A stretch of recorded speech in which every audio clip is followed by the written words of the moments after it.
NLWN-TV now brings you the In the Dugout show. A look at today's Eau Claire Cavalier game. And now, join us in the dugout. Good afternoon and welcome to today's edition of In the Dugout. Rick Olson here in the NLWN-TV studios, and we're getting ready to bring you all the action of today's Wisconsin Baseball Association State Tournament pool play games as the Eau Claire Cavaliers take on both the Brill Millers and the River Falls Fighting Fish from the Bowl in Viroqua, Wisconsin, for the right to travel to Onalaska for the state semifinals and the championship game tomorrow. Now, coming up in this edition of In the Dugout, we'll take a look at today's matchup. Then we'll get Cavalier manager Pete Barton-Gale's perspective on today's game in the Pete Barton-Gale Show. Following that, we'll take a look at the setup of the WBA state tournament and see how the Cavaliers fit in. Also, we'll take a moment to get to know one of this season's Cavalier players. Finally, we'll bring you all the play-by-play action of today's game from the Bowl in Viroqua. So, it's time to get ready for some baseball action, and we'll do just that. Coming up right after this brief timeout, you're tuned to In the Dugout on the Northern Light Webcasting Network and NLWN-TV.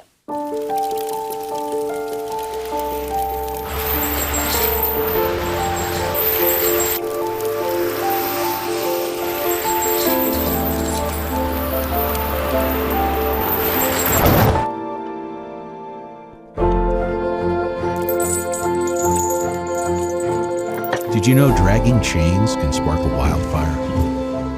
Only you can prevent wildfires.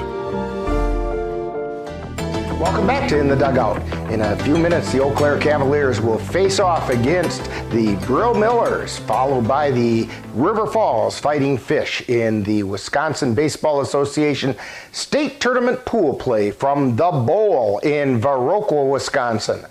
Now, last weekend, the Cavaliers punched their ticket to the state tournament with an exciting 4-3 victory over the Everest Merchants.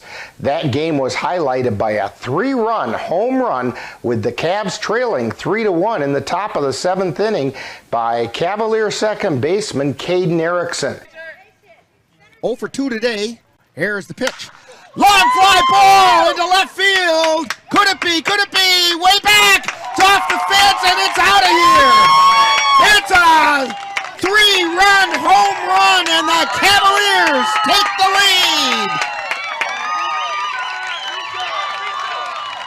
lead. In addition, Xavier Bemdenster had an RBI single to drive in Gabe O'Brien just before Erickson's home run.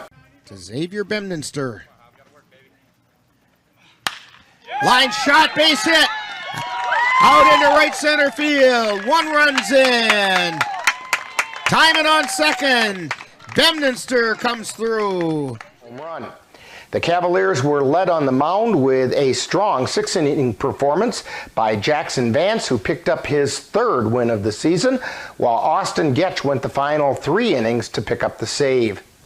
Today, the Cavaliers, who finished with a 10-8 CRBL record, take on the Brill Millers in their first game of pool play, and that will be followed by the Cavs taking on the River Falls Fighting Fish in their second game.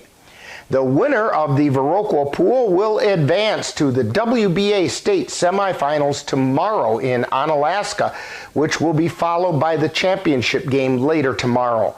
Today's first opponent is the Brill Millers. Brill is located just north of Rice Lake and east of Hagen. The Millers have a league and tournament record of 8 wins and 6 losses. They earned their way to the state tournament with wins over the Wisconsin Rapids Redhawks and the Elmwood Expos to capture their pool in the Marshfield Regional. The River Falls Fighting Fish captured their pool in the River Falls Regional by defeating the Interwald Woodticks 14-0 and the Sparta Miller 4-0. Now, coming into today's games, leading the way at the plate for the Cavaliers is still Cooper Kapanke, who's hitting at a .432 pace. He's followed by Josh Garcia, who is at 349, and Gabe O'Brien at 348, while Ethan Kjellberg is swinging for a 345 average. Connor O'Reilly is at 333, and Caden Erickson at 310 rounds out the Cavaliers hitting over 300. Leading the way on the mound for the Cavs among those pitchers with at least 14 innings pitched is Lucas Costley. Costley has a 3-4 record and a save with a 1.58 ERA. He has a whip of 1.29 and an opponent's batting average of only 189. He's followed by Jackson Vance, who comes in with a 3-0 record and a 2.74 ERA, along with a whip of 1.35. Austin Getch leads the team in wins with his 7-0 record and a save with a 2.81 earned run average and a whip of 1.37, as well as Ethan Kjellberg with a record of 2-5 and a 3.91 ERA and a whip of 1.35. Coming up next, following this timeout, we'll get the manager Pete Barton-Gale's perspective as we chat with him on the Pete Barton-Gale Show. You're tuned to In the Dugout on the Northern Light Webcasting Network and NLWN-TV. Stand is precise, no margin for error. Dare to forget that. Dare to have fun with it. Get weird with it. Dare to send those old STEM theories flying past the neighbor's house into outer space. Dare to program something internet-breaking, record-breaking. Dare to blow their minds. Dare to learn the difference between sedimentary and metamorphic rock. Go find those rocks. Dare to keep daring. Dare to STEM. Check out She Can STEM to get started.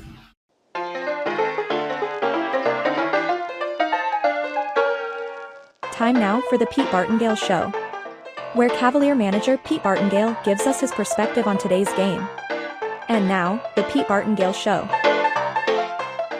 Once again, we're talking with Cavalier manager Pete Barton-Gale. And Pete, this is kind of a bittersweet Pete Barton-Gale show today, as this will be our last one of the season. But hopefully, we'll still have 4 more post-game talks. And the sweet part is that you brought the Cavaliers to the WBA state tournament. Your thoughts about that accomplishment? Yeah, I'm really proud of the guys. We've worked hard all year. We got off to somewhat of a slow start, which was to be expected. But as I told the team after our game Sunday against Everest, I think we're just kind of coming together now and getting to know each other really well. And I think everybody kind of knows their role. And our pitching has been really great all year. And then in Merrill, we just kind of had some timely hitting and I thought we played 2 really tough teams. I thought Spring Valley, what was his name, Thibodeau or Theodo, or the name escapes me, the pitcher for Spring Valley. Thibodeau, I thought he pitched really well. I mean, every night it just surprises me how these teams find just such excellent pitching. But we're able to keep that game close, 5-4. And then, going into the Everest game, it giving up 2 runs in that first inning and only really being able to give up 4 runs and winning the game 4-3 there. Just really proud of the guys and how they have battled, and we're just proud to be at this where we're at right now. In order to get to the WBA state tournament, the Cavs had to win that pool in Merrill, as you mentioned.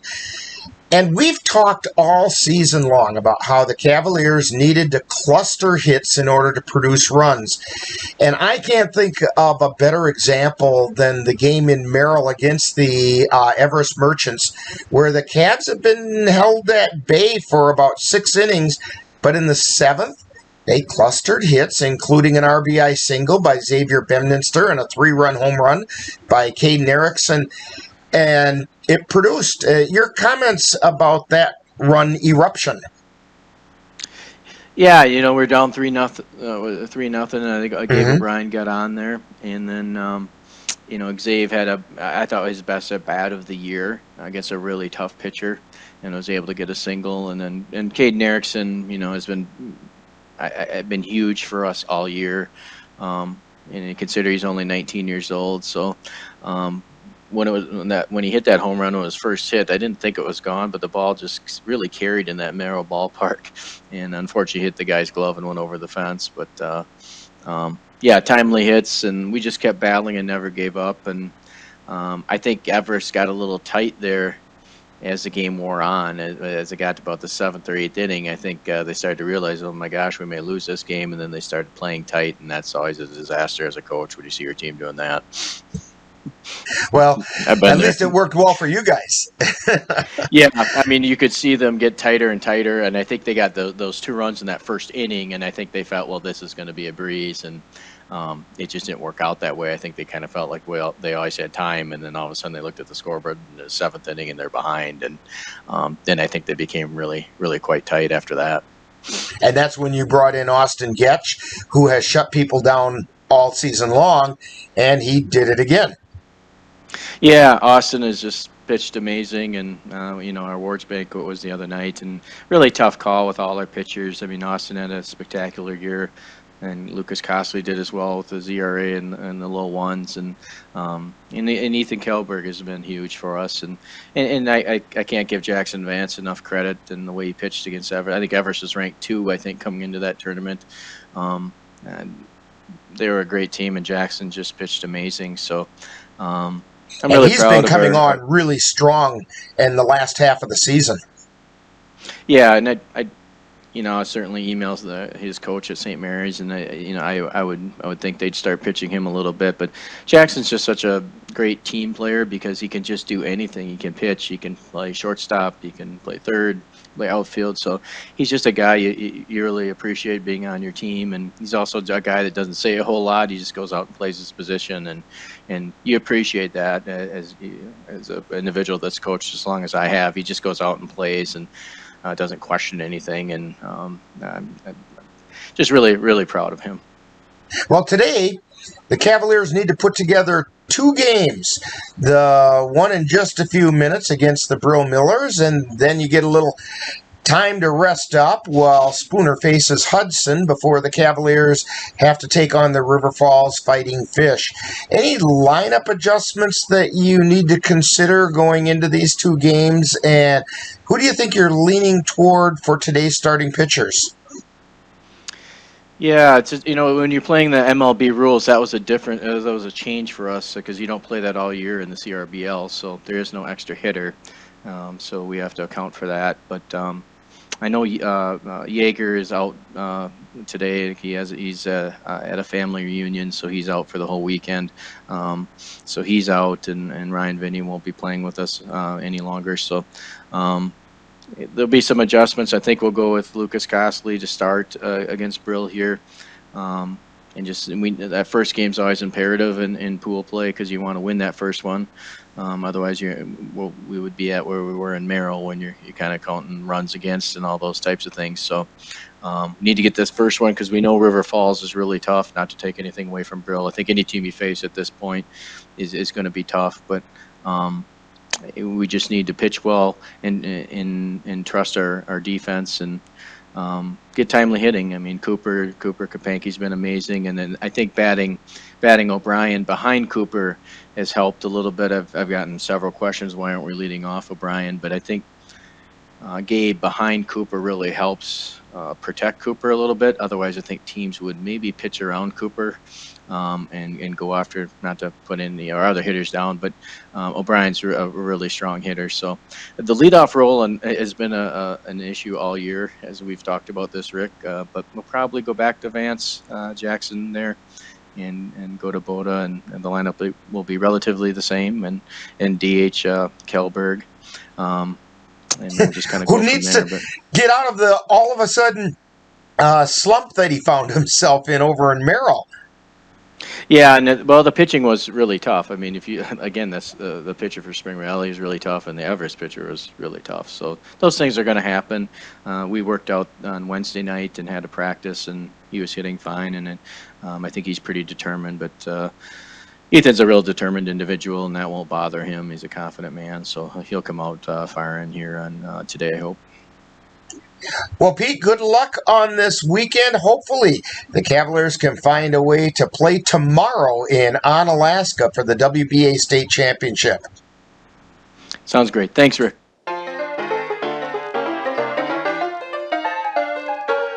You've been tuned to the Pete Barton-Gale Show with Cavalier manager Pete Barton-Gale's outlook on today's game.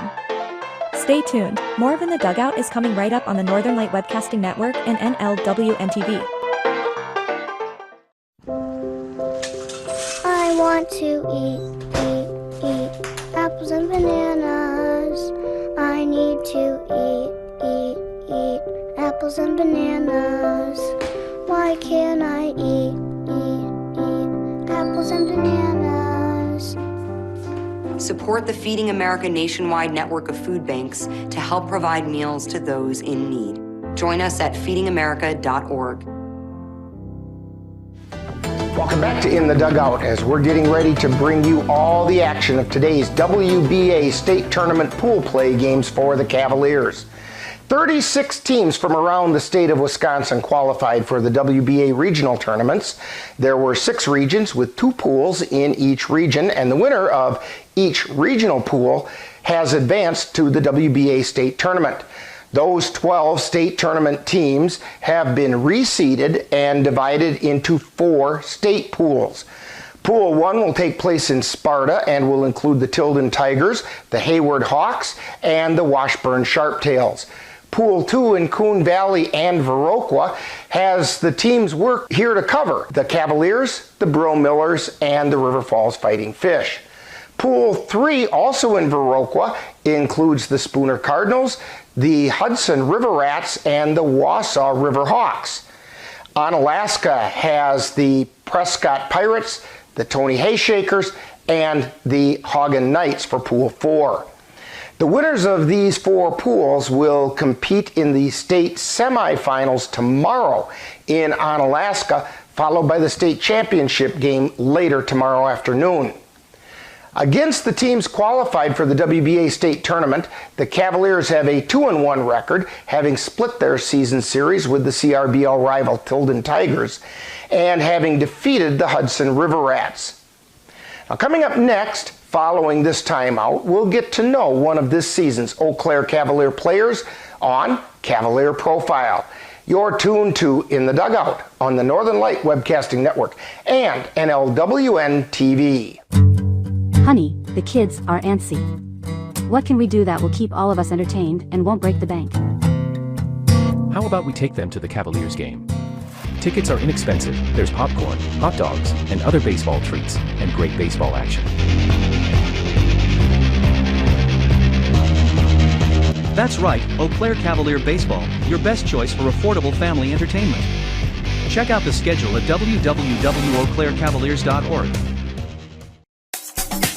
Time now to get to know a Cavalier player on Cavalier Profile. We'll get to know a little better who plays on this year's Eau Claire Cavalier baseball team. And now, Cavalier Profile. Today on Cavalier Profile, we're going to get to know Austin Getch. And Austin, can you give us a little of your baseball background? Well, I've been playing baseball a long time, ever since I was a little one. I mean, me and my brother, we were kind of hand in hand together, and we'd always play catch with my dad or, pitch with my dad. But yeah, we played at Seymour, and then we went to the Eau Claire Nationals, and then Babe Ruth, and then high school, obviously. But yeah, I went to North High School, and yeah, we were quite fortunate to actually win our state championship our senior year, our last year possible. That's pretty impressive. I would say so as well. It was pretty cool. I got to watch my son play at the state tournament in baseball, and that was impressive. And to win it all, that's even really cool. That's super cool. It was super cool, for sure. So aside from the Cavaliers, what's the highest level of baseball that you've played? Well, this would be it, actually. Just Cavaliers I'd tap out at. Okay. Now, I would assume then that your most memorable baseball experience was probably winning that state championship. You got it. Dead on. So how about filling us in a little bit about your family and other people that might be coming over to watch you play some baseball? Well, I got my older brother. He's actually 23. He works here in town at Chippewa Valley Excavation. And, yeah, he's just a heavy machinery operator. But, yeah, I'm sure you guys will see him over there. And Yeah, my mom, which is Laura Getch, my dad, Larry Getch. I'm sure they'll be there whenever I'm playing. Outstanding. Got a couple of rapid fire questions for you. Pie, ice cream, cake, or cookies? Oh, cookies. Okay, what kind? Chocolate chip.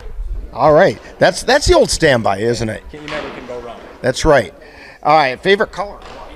Blue, because the ocean fascinates me. Okay. If you had a superpower, what would it be?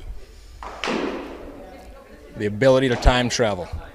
Okay, that could be very interesting, couldn't it? Now, of course, if you have a superpower, you have to have a superhero name. So what's Austin's superhero name? Oh, man.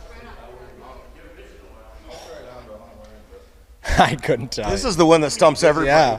I heard Thunder Thighs, but... All right, your favorite Major League team? Probably I'm going to have to go with the Brewers. I don't Okay. watch a whole lot of sports, but... Was there a Major League player that most inspired you as you were growing up? Well, there was actually, it's funny you asked, Cole Calhoun. He plays for the Angels now, but he actually used to play for the Express. And yeah, well, I think we were a super long time ago. I was probably like 8, my brother was 11 or 10. And yeah, we actually got some pictures with him and talked to him and shook his hand and all that stuff when he was actually playing for the Express. Okay, all right, very good. And it's got a local tie-in. I like that. We're talking with Austin Getch on Cavalier Profile. And Austin, when you're not playing baseball, what are we going to find you doing? You're going to find me fishing. Okay. Big fish stories? Oh, well, nothing yet this year. But we went to actually Red Wing, my dad, my brother, my brother's buddy, whoever would go at the time. And yeah, we'd catch walleyes. That's what we've been kind of doing this year so far. Okay. When the ice is thawing and we're not on the ice. Okay, and you get some pretty good dinners that way. Oh yeah, some good ones for sure. So when people come to watch Cavalier games, where are they going to find you out on the field? Either pitching, third base, or the bench. Okay, somebody's got to keep it from floating away. Somebody's has to. That's right. So we want to thank Austin Getch for joining us today on Cavalier Profile. Coming up next, more In the Dugout. This has been Cavalier Profile, where we get to know a little better who plays on the Cavalier baseball team. Stay tuned, more In the Dugout coming right up. It happens to everyone eventually. Your computer goes on the fritz. Fear not, Slayton's Technology Services can help. When your computer decides to not cooperate, it can be very frustrating. Let Slayton's Technology Services keep you from wanting to drive your computer right off a cliff. Slayton's Technology Services supports business of all sizes. They offer assistance with managed anti-malware, encrypted email, fast tech support, data backup, and recovery, and more. Call Slayton's Technology Services at 715-864-2833 and get the IT help you desire. Slayton's Technology Services is the official IT service for the Northern Light Webcasting Network. Welcome back to In the Dugout. Today, the Cavaliers begin their quest to reach the WBA state finals as they take on the Brill Millers, followed by the River Falls Fighting Fish. All three teams are trying to show that they have what it takes to be state champions. So, once again, the stage is set for some exciting baseball action, and in just a moment I'll be joining our broadcast crew at the Bowl in Viroqua, Wisconsin, as we bring you all the action of today's games in Pool 2 of the WBA State Tournament. That's coming up next. You've been tuned to In the Dugout on the Northern Light Webcasting Network and NLWN-TV.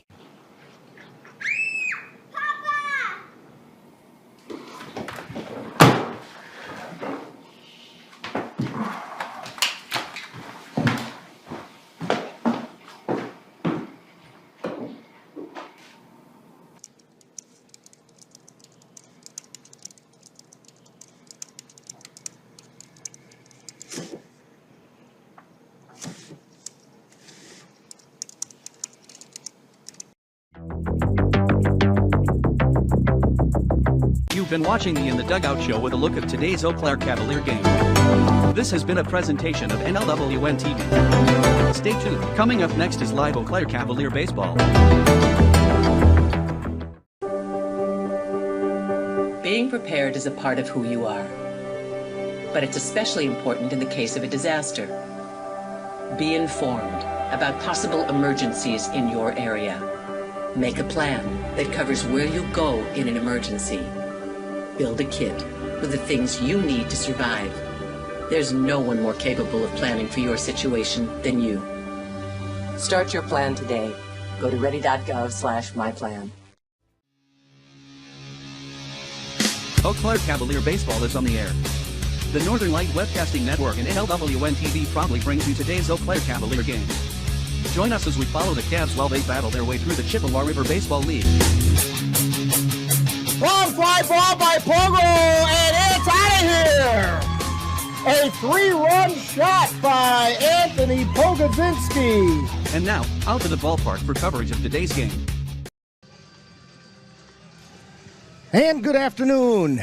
Rick Olson here along with Ann Monroe in Viroqua, Wisconsin, in the Viroqua Park Bowl to bring you WBA state tournament action between the Eau Claire Cavaliers and the Brill Millers.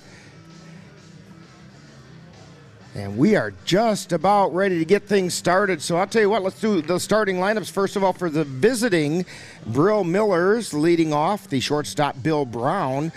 Batting second, the center fielder Kirby Brunslick. Batting third, the left fielder Chris Walters. Batting fourth, the designated hitter Brandon Johns.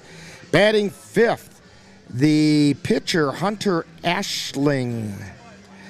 Batting sixth, the first baseman Jer Fisk. Batting seventh, the right fielder Reese Dietrich. Batting eighth, the catcher Logan Heil. And batting ninth, their pickup player from the Hagen Hornets, Matt Juza. And he's playing second base. For the Cavaliers, leading off, the second baseman Josh Garcia. Batting second, designated hitter Jackson Vance. Batting third, the first baseman Cooper Kapanke.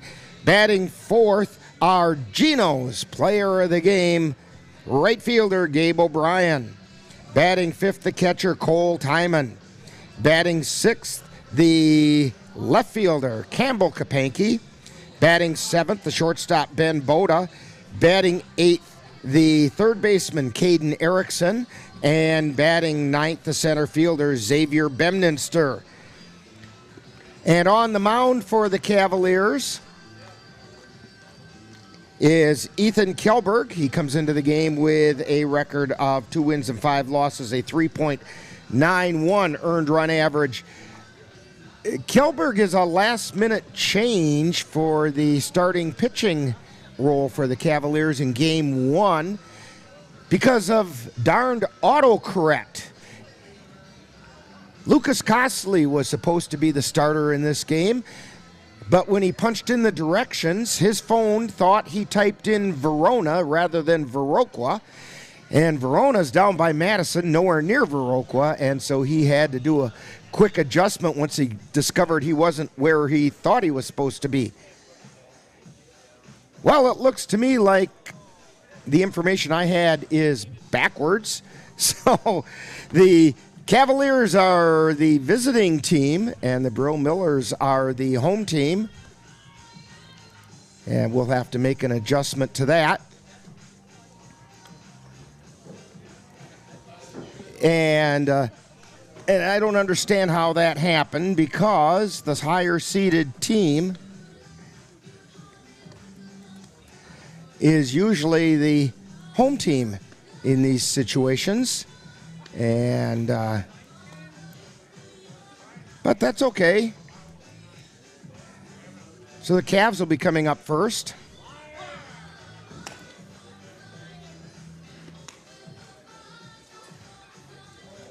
Now that we have the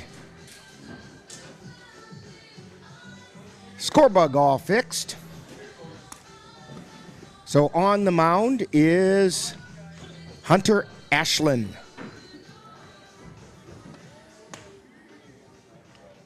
And that's not Hunter Ashland on the mound. So whatever Brill is doing, they're confusing. Well, it is Hunter Ashland, but they gave us the wrong number. That's why. It's not number 17, he's number 22. That's why I was confused.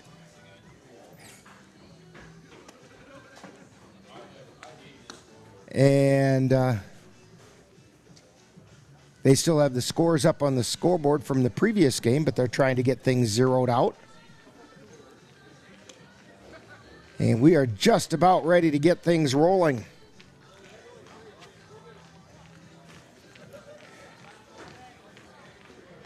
So leading off for the Cavaliers, the second baseman, Josh Garcia. Garcia comes into the game batting .349, a left-handed hitter.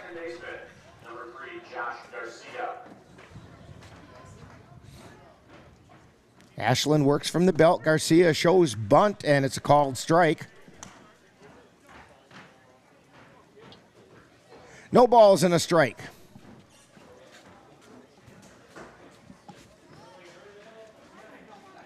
And the pitch. That was outside. Counts even at 1-1.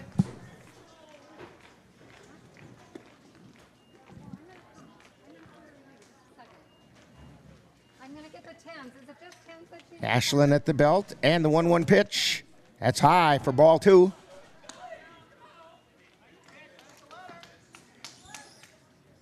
WBA state pool play from Viroqua, Wisconsin.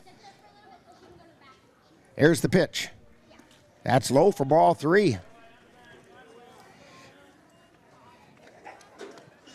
In other action in the pools that apply here, a little earlier today, Spooner defeated the Wausau, well, actually it was last night. Spooner defeated the Wausau Riverhawks. There's a foul back into the catcher. Count goes full, but they defeated the Wausau Riverhawks 13-1. And in the game that was just completed before this one, it was the Hudson River Rats defeating the Wausau Riverhawks 6-0. So that eliminated the Riverhawks. Hudson and Spooner will play after this game. And the payoff pitch. Swing and a miss for strike 3. 1 down. And that's going to bring up Jackson Vance, the designated hitter. Vance comes into this game batting .254.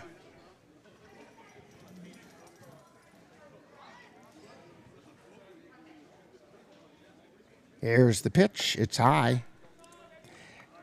Last night over in Coon Valley, the River Falls Fighting Fish defeated the same Brill Millers by a score of 2-1.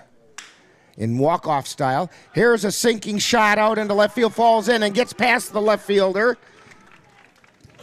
And into second is Jackson Vance. That's going to bring up Cooper Kapanke. Walters tried to field it on the bounce, and it didn't take quite the bounce he expected and shot right past him. So Kapanke is up. Vance takes his lead out at second. Kapanke comes into this game batting .432.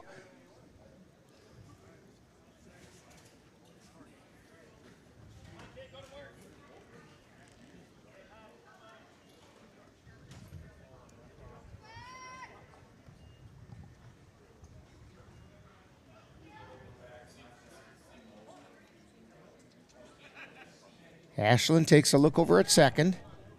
Nobody really holding Vance. And the pitch.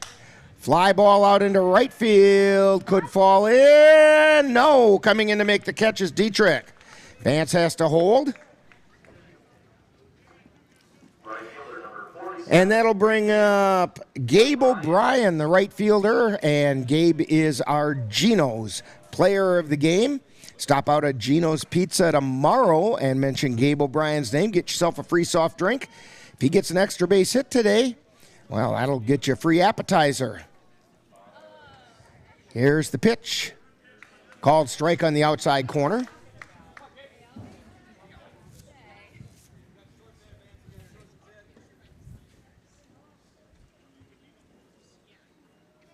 Two down, runner on second.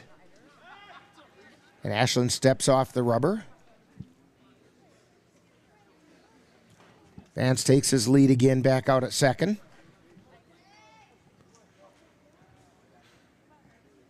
And the pitch. That's a little low. 1 ball, 1 strike. So far, the threat of rain has held off today. We'll knock on wood for that one. The 1-1 pitch. Line shot out into right field for a base hit. Rounding third is Vance. He's coming into the plate, and he's going to score the first run for the Cavaliers. So O'Brien singles to right, and Vance scores. So give Orion the RBI. And that's going to bring up the catcher, Cole Timon.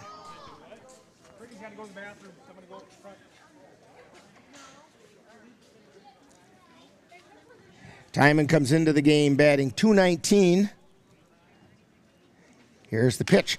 Ground ball to short. It's scooped up by Brown. A slow roller. He throws it over to first in time to get Timon. So that's the third out of the inning, but not before the Cavaliers put a tally on the board. We've played a half inning, and it's the Cavaliers 1 and the Brill Millers coming to bat. You're tuned to Cavalier Baseball on the Northern Light Webcasting Network and NLWN-TV. I love the pizza we get when we go to Gino's Pizza. That's because Gino's has been voted best pizza in the Chippewa Valley 5 years in a row. I think it's because Gino's uses the freshest ingredients, premium quality meats, cheeses, savory spices, and zesty toppings, and all served with attention to detail. Now you're making me hungry. Let's head to Gino's Pizza. Scott and the rest of the folks at Gino's Pizza would like to invite you to come out and try the area's best pizza. Call about Monday through Wednesday dine-in specials at 715-835-2000. That's Gino's Pizza at 5110 Fairview Drive, Eau Claire, right next to Chaos Water Park. I don't remember how it started. Go to that. Our back and forth. It always came back. Dad! You probably don't remember what you told me, That was perfect. but I heard every word.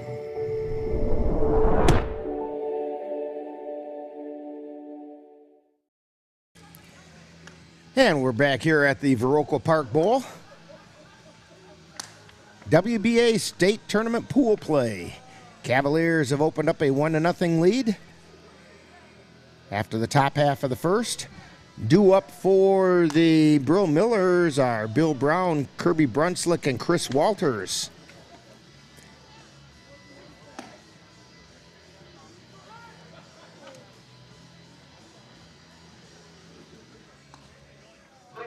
On the mound for the Cavaliers, Ethan Kalberg.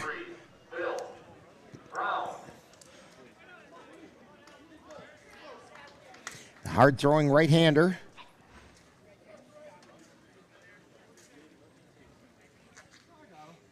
Kalberg looks in from the side. He winds and fires. A ground ball to third, just past Erickson at third base, out into left field for a base hit.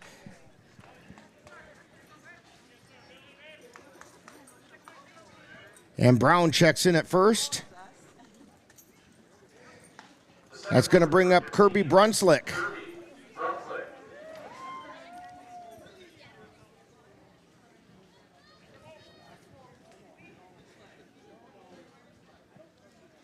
Little bit of a lead at first, and the pitch is high for a ball.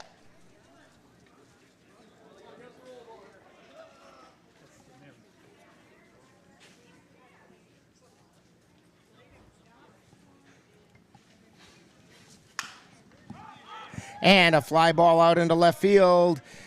Kapanke comes in and makes the catch.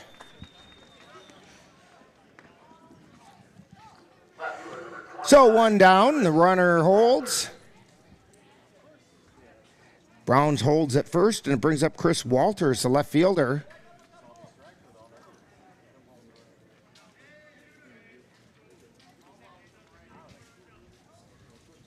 Brown, not much of a lead at first. The pitch from Kapanke is low and away for ball 1.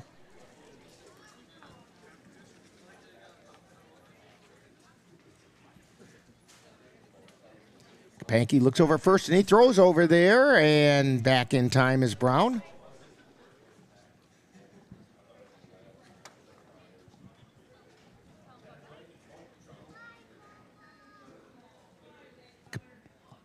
Kjellberg at the belt. Ground ball straight up the middle. Boda gets it, flips it to second in time for the out.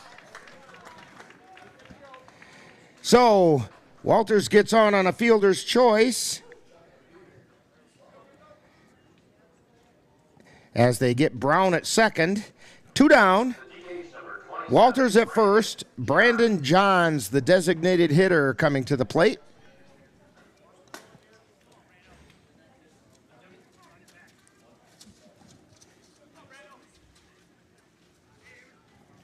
Here's the pitch. It's outside for a ball.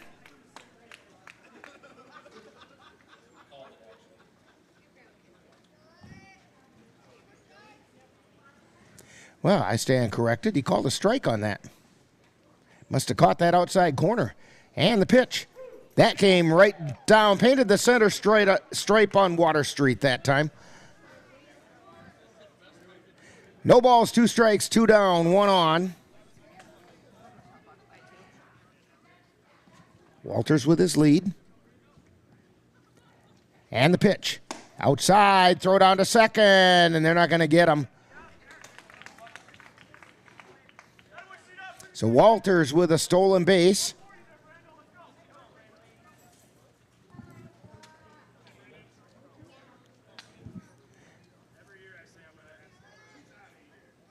Kjellberg winds and fires, or stretches and fires. It's outside for a ball. 2 balls, 2 strikes, 2 down. Runner on second. Brandon Johns at the plate. Kjellberg at the belt. 2-2 pitch. Fouled away off the right side. Over toward the parking lot. I think my car is safe, but that black Chevy Equinox looks like it might be in dangerous territory over there. Here's the pitch. That one missed low. Count goes full with 2 down.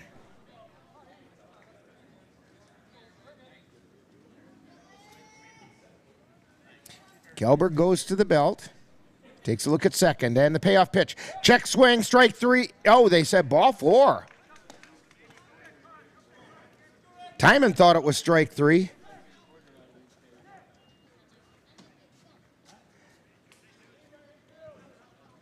And I think he was trying to appeal down to first, but the first base umpire wasn't paying any attention.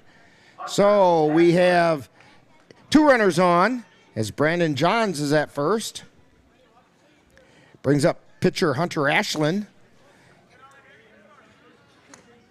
First pitch is a ball.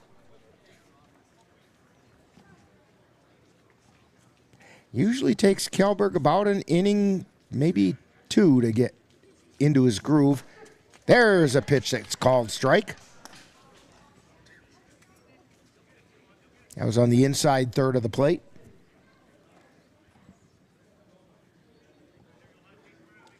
Walters with his lead out at second.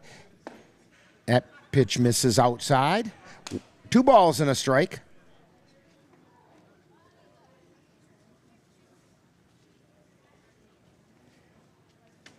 Kjellberg looks in, looks over at second, and the pitch. High pop-up over into foul territory on the left side, and it's out of play.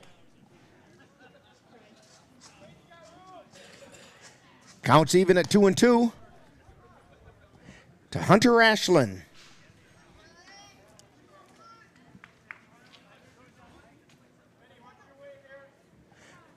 Walters with his lead at second. 2 runners on. Ground ball toward first. Kapanke with it. Flips it to Kjellberg. And they got him. Just a bang-bang play at first base. But it goes down as a 3-1 covering. And that does it for the Brill Millers. No runs on 1 hit. There were no errors, and 2 were left on base. So we've completed an inning, and it's the Cavaliers 1 and the Millers 0. You're tuned to Cavalier Baseball on the Northern Light Webcasting Network and NLWN-TV. To get your lawn or garden to perform like you want, You first need to know about your soil. That's where Midwest Environmental Consultants can help. Their soil testing service can give you a complete rundown on your soil's nutrition and health. They test for nitrogen levels, phosphorus, potash, micronutrients, minerals, pH, and organic matter. Let Midwest Environmental Consultants put you in control of your soil's health. Call Midwest Environmental Consultants at 715-586-1302. That's Midwest Environmental Consultants, soil testers for the Chippewa Valley. Jason, let's go see your room.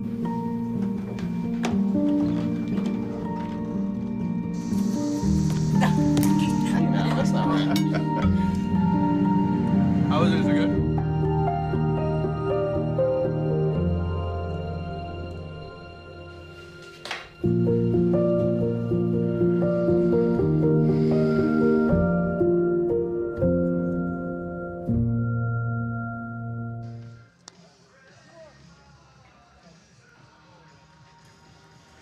Back here in Viroqua, Rick Olson along with Ann Monroe, we're bringing you WBA state tournament action, pool play, as the Cavaliers are taking on the Brill Millers as we head into the top of the second inning. Due up for the Cavaliers, Campbell Kapanke, Ben Boda, and Caden Erickson. Cavs up on top, 1-0. Something tells me they're going to need to do more than that. So this is Campbell Kapanke. Campbell comes in batting .269. The first pitch from Ashland swung on a miss for a strike.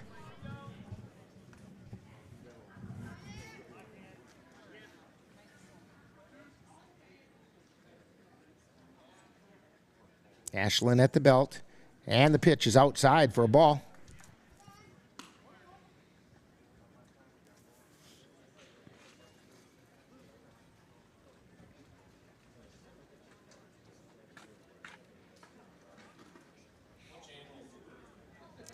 And Ashland fires, and it's high for ball two. 2 balls and a strike.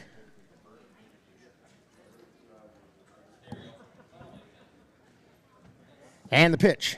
Swing and a miss. Counts even at 2-2.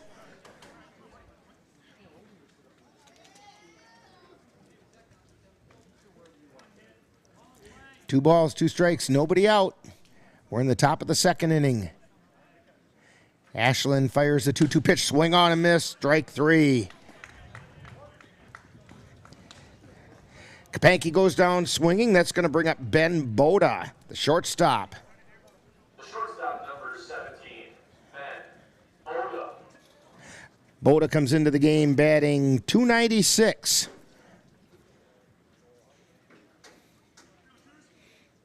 His press box location is directly above the concession stand, and you can sure tell when they're making the popcorn. There's a pitch that's high and tight for a ball. Smells mighty good. It's something that play-by-play announcers can't take advantage of. And the pitch is on the outside corner.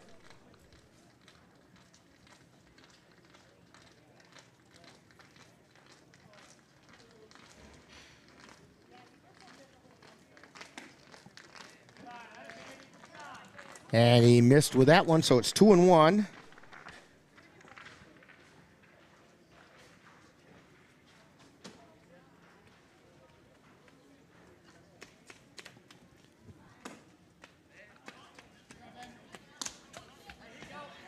It's now even at 2-2. We just got the score in. It was the Prescott Pirates 6 and the Hagen Knights 5 in other action. Other pool play. The pitch was outside, so we now have a full count to Ben Boda. Here's the pitch. Chopper right back toward the mound. Ashland turns and fires it to first, and they got him. So Boda grounds 1-3, and that's going to bring up Caden Erickson. Erickson playing third base today. Comes into the game batting .310. Winner of the CRBL Gold Glove Award. Pitches high as a second baseman.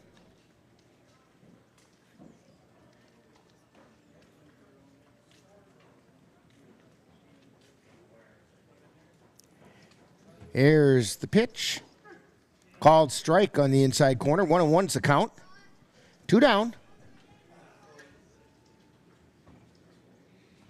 Erickson, recipient of his first career home run ever. Swing and a miss, strike 2 against Everest in the Merrill Regional. Put the Cavs in the lead, which they didn't relinquish, and that's how they got here. Pitch is high.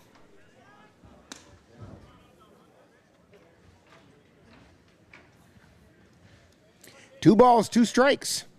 There's 2 down. Hunter Ashland at the belt. And the pitch. Swing and a miss. Ball gets dropped and thrown down to first, and Erickson is out. So, no runs, no hits, no errors. Nobody left on base. We've completed an inning and a half, and it's the Cavaliers 1 and the Brill Miller nothing. You're tuned to Cavalier Baseball on the Northern Light Webcasting Network and NLWN-TV. When you have that craving for a home-cooked meal the way Mom used to make it, rest assured, you can still get that meal by going to Mom's Restaurant and Pub in Colfax.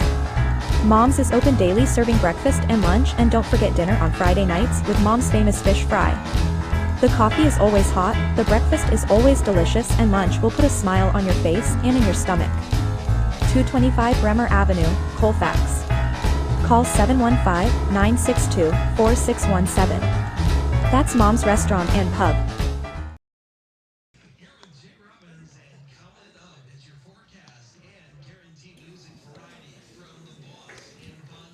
We're back here in Viroqua, and I think we're trying to audition for a character in a book called Lord of the Flies, because all of a sudden there's flies all over the place here.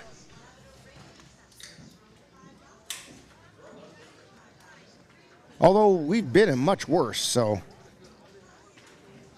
But if you hear a loud banging noise, it's just me trying to kill one or two. Leading off the bottom of the second for the Brill Miller, Jer Fisk, the first baseman. Here's the pitch. Ground ball. Scooped up by Erickson. Throw over to first, and it pulls Kapanke off the bag, and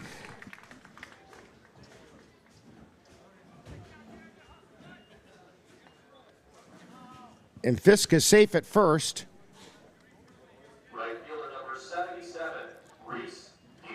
I'll be curious to see if they give him a hit or an error on that, because that was, he practically had it beat anyway.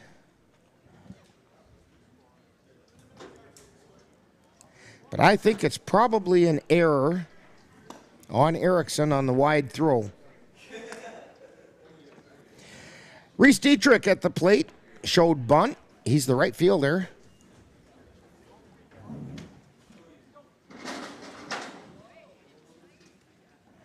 And he does lay one down, and it's foul. Now the umpires, he's saying it's fair. Fair ball. He touched it when it was on the line, and the line is fair.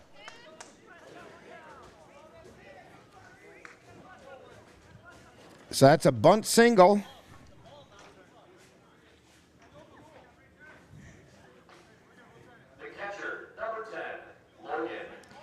So we have 2 runners on. Fisk is at second, Dietrich at first. Logan Heil, the catcher, at the plate.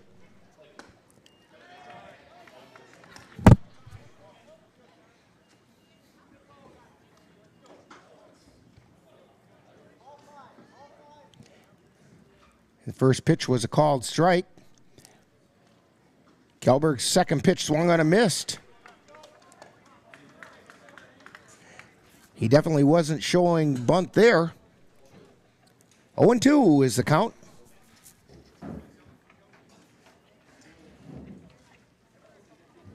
Kjellberg fires.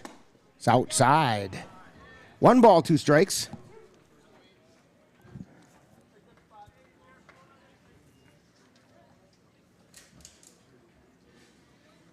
Kjellberg at the belt. Looks over at second and delivers. Swung on a miss for strike 3. So Heil goes down swinging. Brings up Matt Juza. He's the second baseman, and his uniform's a little different because he's the pickup player that they got from the Hagen Hornets. Here's the pitch. Fly ball out into right field. It's going to get caught out there.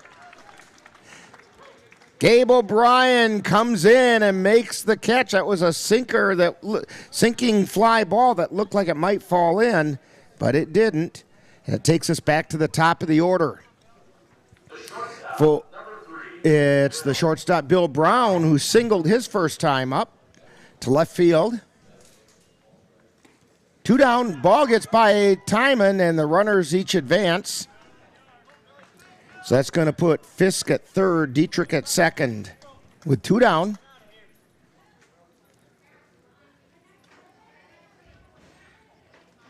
One ball. Here's the 1-0 pitch. Foul back into the screen.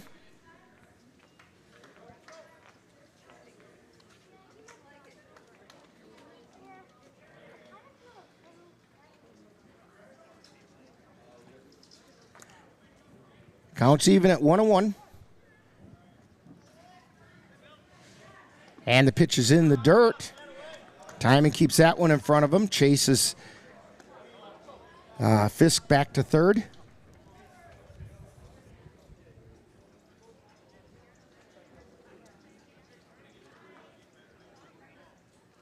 Kjellberg looking in. And the 2-1 pitch is popped into foul territory. And it's out of play.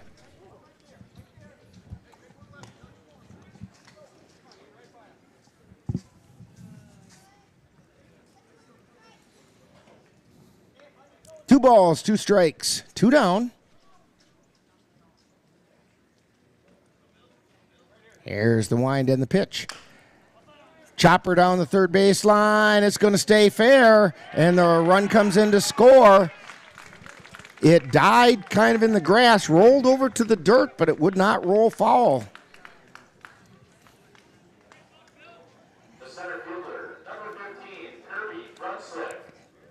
And so Brown gets an RBI on that as Fisk comes in to score.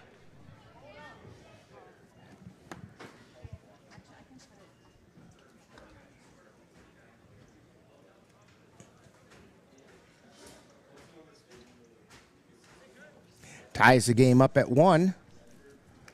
This brings up Brunswick, who flew out to left his last time up, hits a high fly ball, but doesn't go very far. Coming in is Kapanke, and he makes the catch. So that'll do it for the second inning, but the Brill Millers tie things up with 1 run on, well, I guess it's 2 hits. And there were no errors. Well, 1 error. 1 Cavalier error. And we had a couple left on base. So we've completed 2, and the score is all even at 1. You're tuned to Cavalier Baseball on the Northern Light Webcasting Network and NLWN-TV. The Eau Claire Cavaliers would like to take veterans out to the ball game. That's right. As a thank you for your service, any veteran of the United States military can receive a lifetime pass for free admission to all Cavalier home games. Just come to Carson Park with your veteran identification, and the Cavaliers will issue you a free lifetime pass to all Cavalier home games. That's just the Cavaliers' way of saying thank you for your service.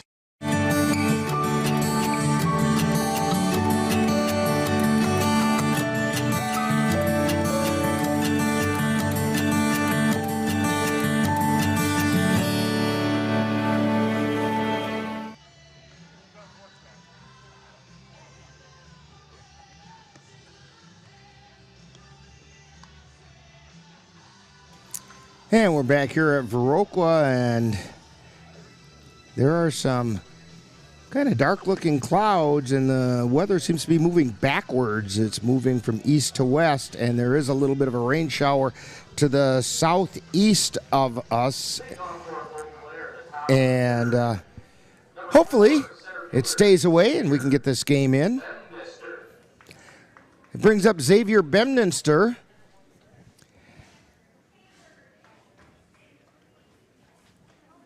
Bemminster comes into the game batting 129.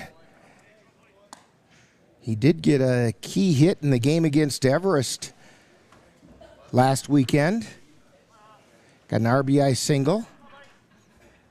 Here's the pitch. There's a line shot for a base hit, and it's going to get Bemminster to first. So Bemminster on the bit of a hitting streak. And that's going to take us back to the top of the order, Josh Garcia. Strikeout victim his first time up. Bemminster with a lead over at first. Garcia shows bunt, takes for a strike.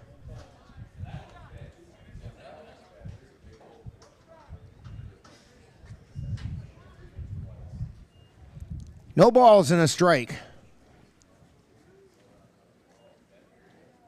Ashland delivers, and a bunt that he pops up into the air, taken by the third baseman.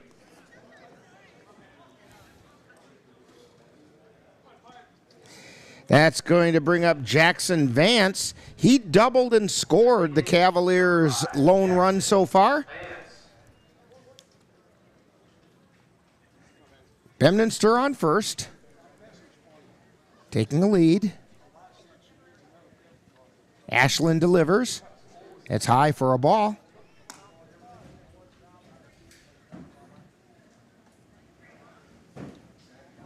Ashland looking in for the sign. Now he looks over at first. And he delivers. Swing and a miss, and down to second goes Bemminster. 1 ball, 1 strike, 1 down. Cooper Kapanke on deck for the Cavaliers.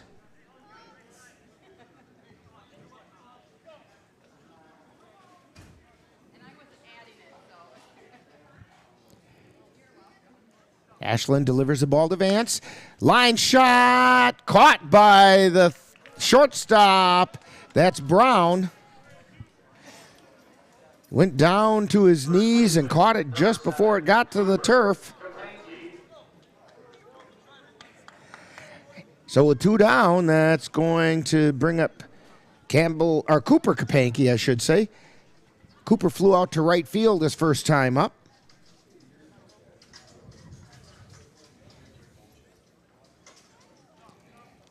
And the pitch is on the outside corner for a strike.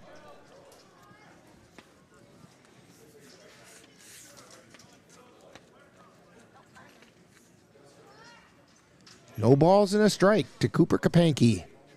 Here's the pitch. Line shot out into left center field. That's way back. It's going to be off the wall. Rounding third and scoring for the Cavaliers is Bemminster, and Kapanke is in safely with a double.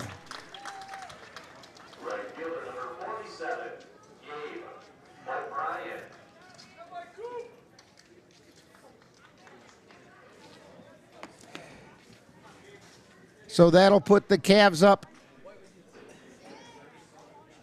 2-1.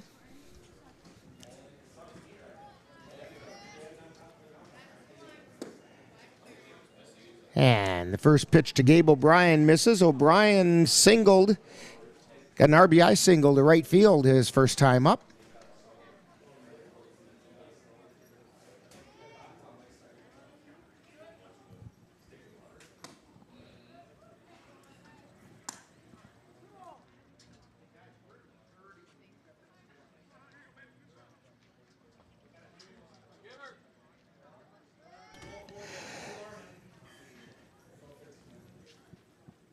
And the pitch is high for a ball.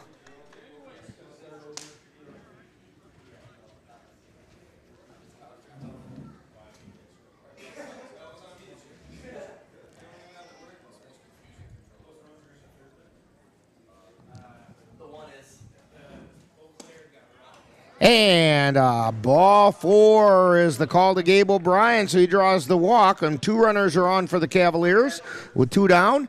That brings up Cole Timon, who grounded to short his last time up.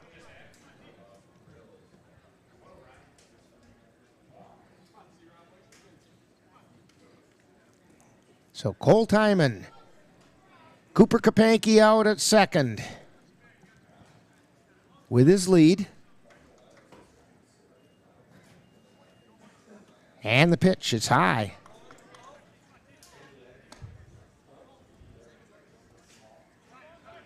And they want to talk about this a little bit. Coming in was Jer Fisk, wanted to talk with his pitcher. O'Brien had a really large lead at first. Of course, he can't go anywhere because Kapanke's standing out there on second.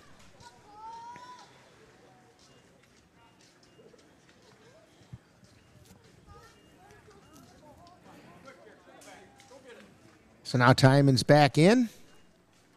Ashland at the belt. The 1-0 pitch is high and away for a ball.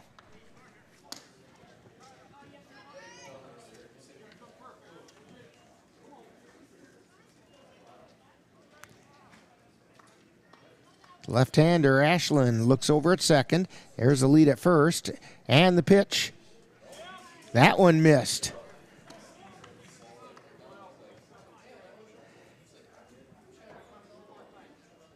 I think it's 3-0.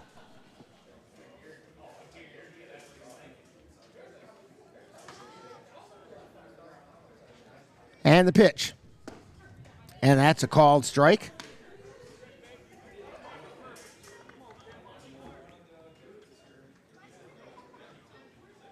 Three and 2 is the count.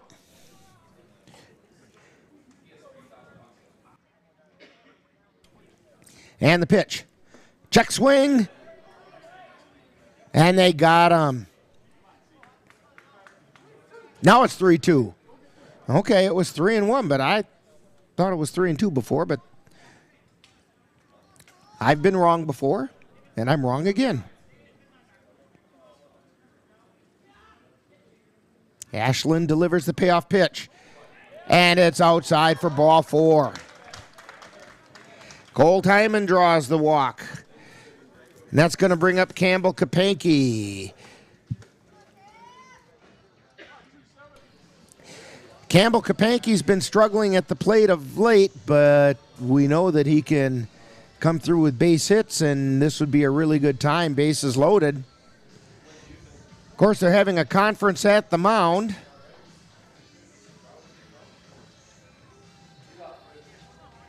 Cavs leading 2-1. We're in the top of the 3rd inning. Now batting for Eau Claire, left fielder, number 27, Campbell Kapanke. So, Kapanke is up. Brother Cooper over there at third. Swing and foul back into the catcher for strike 1.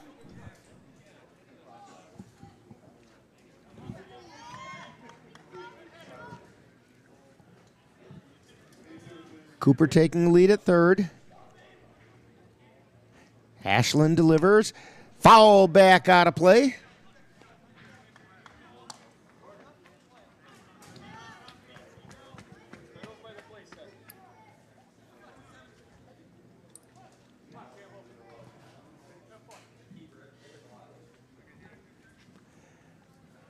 No balls, 2 strikes, 2 down, bases loaded. Here's the 0-2 pitch. Foul back straight into the screen.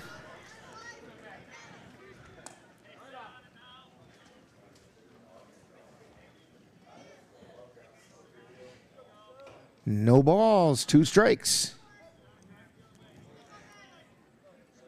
All 3 runners take their lead. And the 0-2 pitch. Fouled straight back. I'm glad the screen was there. That one would have been headed right back towards us here.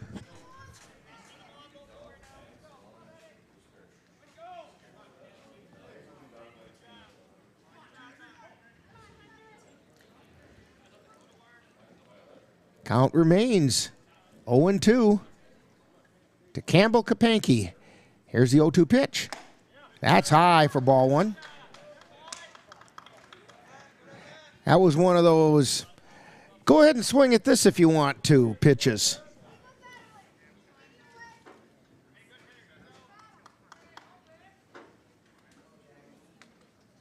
Ashland at the belt, and the 1-2 pitch. That's outside, gets away from the catcher. Kapanke thinks about coming, but doesn't.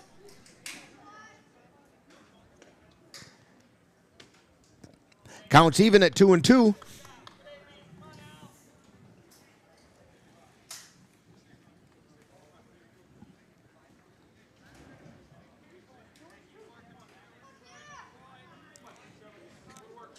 Cooper Kapanke with not much of a lead over there at third. And the pitch from Ashland. Swung on a miss for strike three. Campbell Kapanke goes down swinging for the second time today and leaves the bases loaded. But the Cavaliers do pick up a run on 2 hits. There were no errors, and again, the bases were left loaded. So we've played 2.5 innings, and it's the Cavaliers 2 and the Brill Millers 1. You're tuned to Cavalier Baseball on the Northern Light Webcasting Network and NLWN-TV. Muldoon's Menswear. We're the well-dressed men of the Chippewa Valley shop. Whether you're looking for that big day you have coming up, or simply want to look great for a casual night out, Muldoon's is your stop. Let John or one of the other fine staff help you find just what you're looking for, and they'll make sure it looks great on you. What tops off the well-dressed man? One of Muldoon's well-made hats. Whether it's shirts, pants, suits, formal attire, or accessories, and did we say hats, Muldoon's has it for you. That's Muldoon's Menswear, 1506 South Hastings Way in Eau Claire.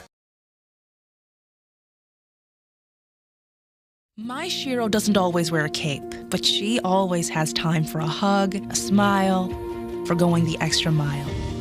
My Shiro stretches every dollar, puts in long hours, puts others first.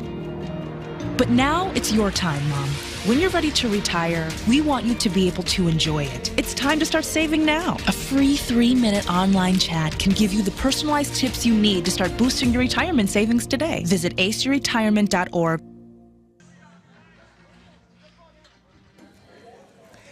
Yeah, as we go into the bottom of the third inning, Cavaliers on top, 2-1. And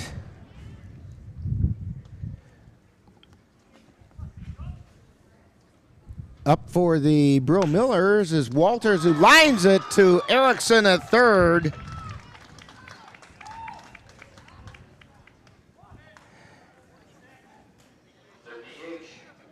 And that's going to bring up the designated hitter, Brandon Johns.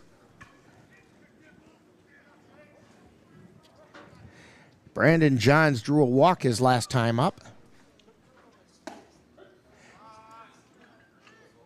And the first pitch is low for a ball.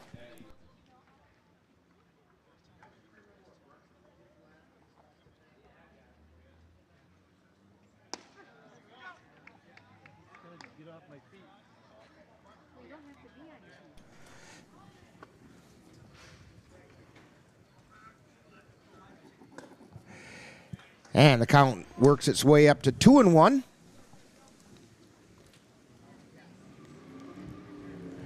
Kjellberg on the mound for the Cavaliers. And the pitch, ground ball right back to Kjellberg. Tosses over to Kapanke for the out. That's going to bring up the pitcher, Hunter Ashland. In his last appearance, he grounded to Kapanke, who tossed it over to Kjellberg covering the base. And they just barely got him. He was diving, and it was a bang, bang play at first base.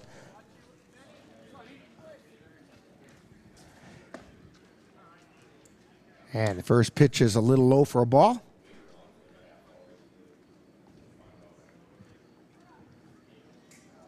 Here's the wind and the pitch. Swung on a miss for strike one.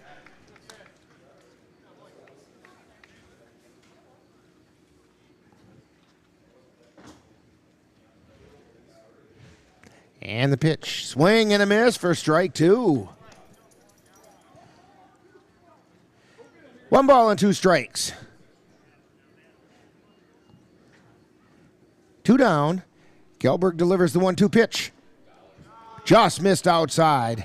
Counts even at 2-2. To the left-handed Hunter Ashland. And the pitch. Ground ball to first base. Kapanke grabs it. Tosses to Kjellberg.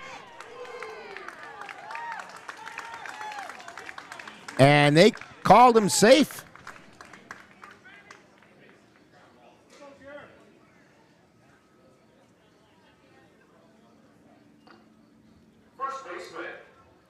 That's going to be an infield hit for Ashland. And it'll bring up Jer Fisk. And they're going to have a little conference at the mound for the Cavaliers, make sure Kjellberg is okay.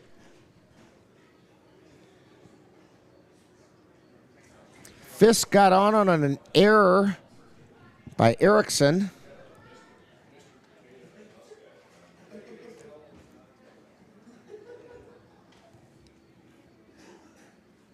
And Fisk eventually scored the first run for Merrill. And I think they're going to award Kjellberg a couple of tosses just to make sure he's okay.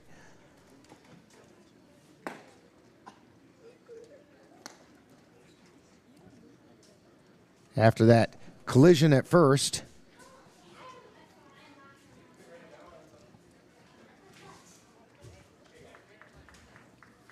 And Kjellberg says, yeah, I'm all right.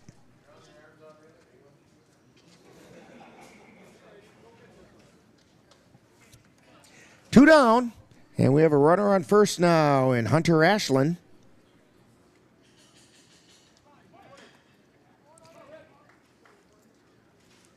Here's the pitch. Strike called.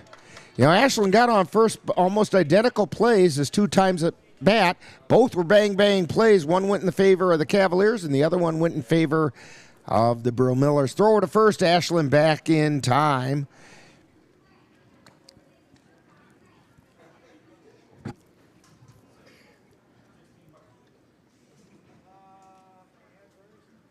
Kjellberg at the belt. Peeks over his shoulder and swing and a miss. Throw it on to second. They got him at second. So Ashland is put out stealing. And that means no runs, 1 hit, no errors, nobody left on. We've completed 3, and it's the Cavaliers 2 and the Brill Millers 1. You're tuned to Cavalier Baseball on the Northern Light Webcasting Network and NLWN-TV. Royal Credit Union's low rates and flexible terms on auto loans can help keep your payments low. Get a great rate on your next car or truck purchase, or refinance an existing vehicle with an auto loan from Royal Credit Union. Royal also offers loans for buying or refinancing boats, UTVs, and other vehicles. Royal Credit Union wants to help keep your payments low. Check rates and apply for a Royal Credit Union vehicle loan online at rcu.org/autorate. Subject to credit approval. Meet the scan, a simple procedure whose mission is to detect lung cancer early.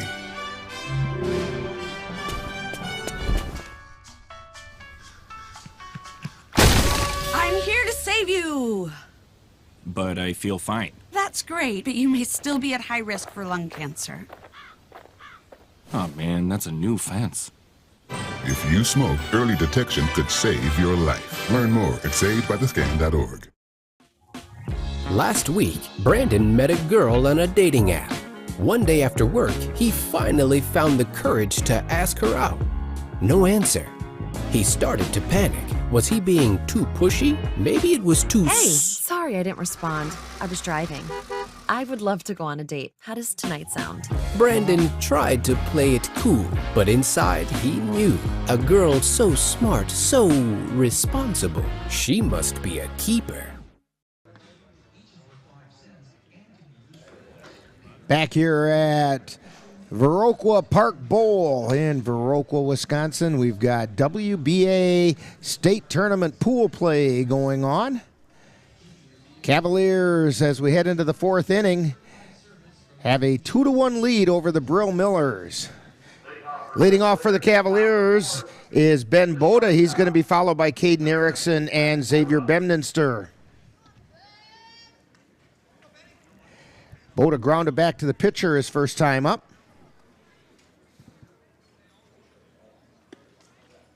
Hunter Ashland with an absolutely filthy uniform. He's been diving into the dirt. He was pretty slow coming out of the dugout. First pitch is low for a ball.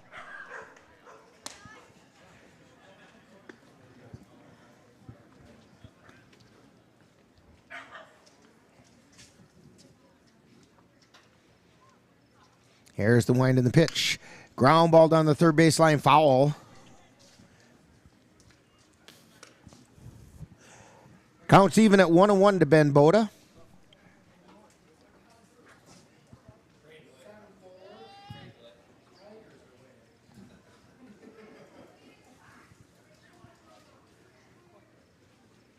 Ashland at the belt. And the pitch. Check swing ball. 2 balls and a strike to Ben Boda. Boda came into today's game hitting just under 300. That pitch is high. 3-1's the count.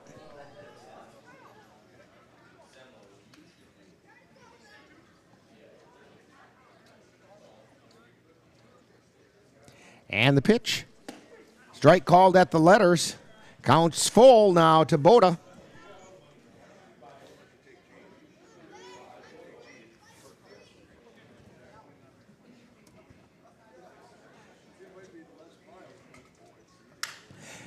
And we get a fly ball into shallow right field. Coming in and making the catch is Dietrich.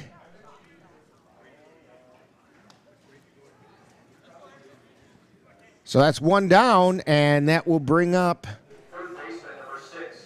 Caden Erickson. Erickson struck out his first time up.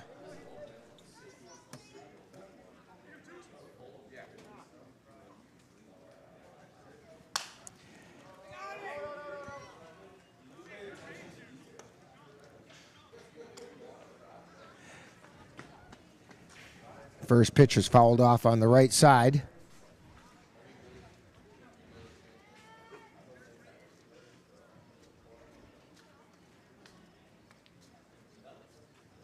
Here's the pitch.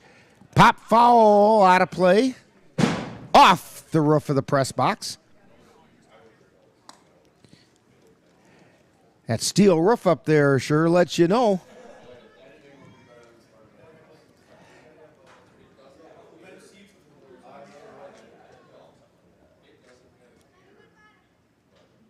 So here's the pitch. That's outside for a ball. 1-1.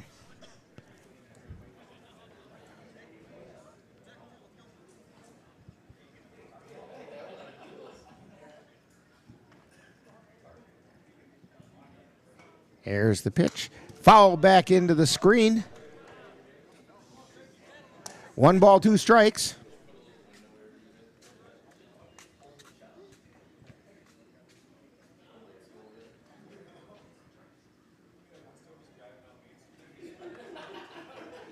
Hunter Ashland at the belt. And the 1-2 pitch. Called strike 3. Caden Erickson not real happy with that call. It's the second time he struck out today. And that'll bring up Xavier Bemninster. Bemninster singled to center field his first time up.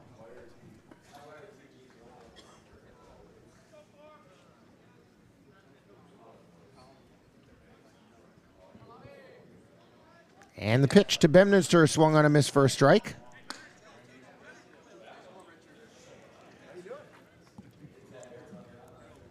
Top of the 4th inning. Here's the pitch. Check swing high for a ball. 1-1's the count.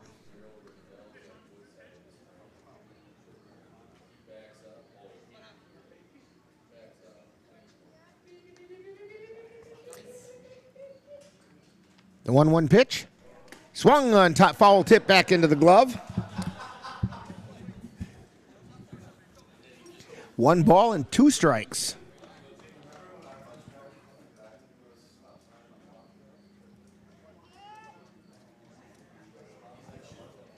Hunter Ashland delivers, and that's high and away for a ball.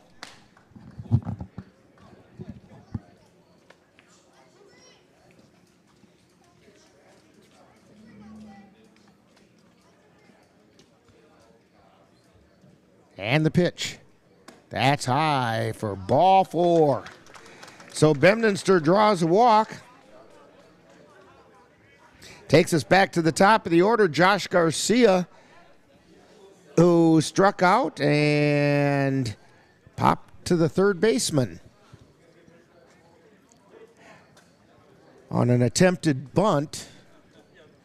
And he kind of got under it a little bit. So now there's 2 down.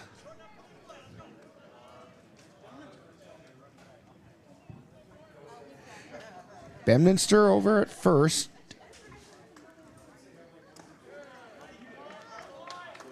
Oh, now there's ball 4. So I was mistaken about that. The second baseman, number 3, Josh Garcia. Bedminster thought he'd draw the walk on ball 3.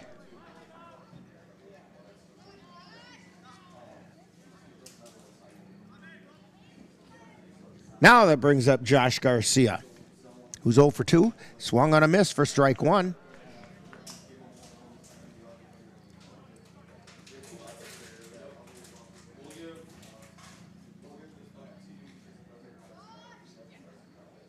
Bedminster taking his lead. And the pitch. Bedminster goes. Throw down to second. And Bedminster's in safely. Ball gets away. He heads over to third. And he's going to get there easily.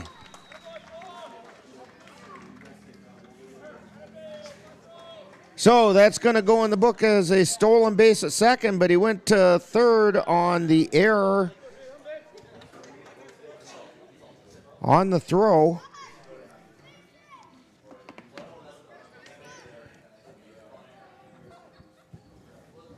So now we have 0-2 count to Garcia.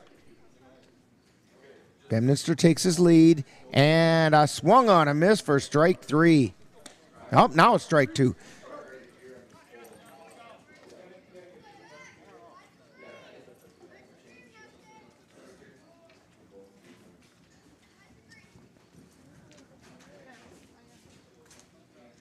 And the pitch. That's in the dirt, and it gets away from the catcher.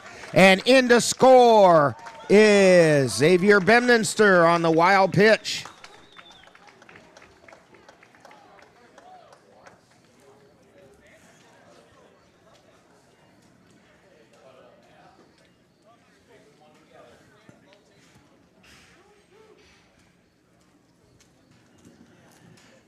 Makes a score 3-1 Cavs.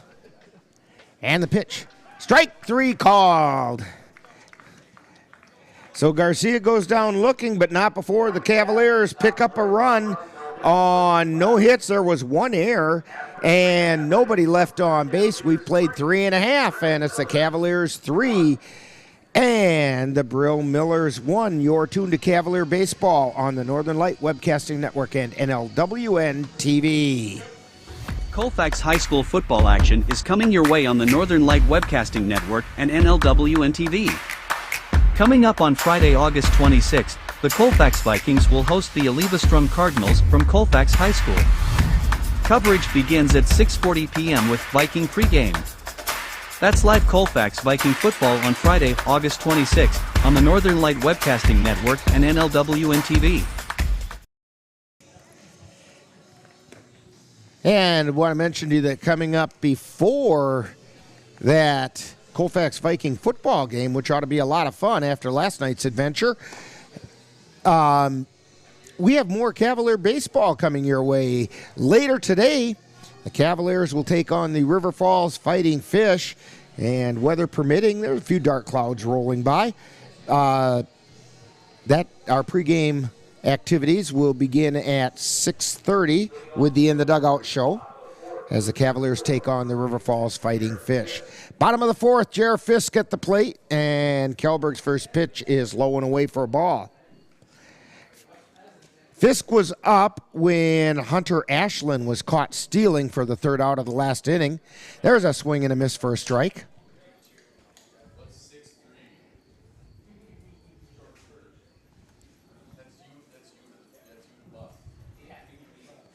And the pitch, it's high for a ball. 2 balls and a strike.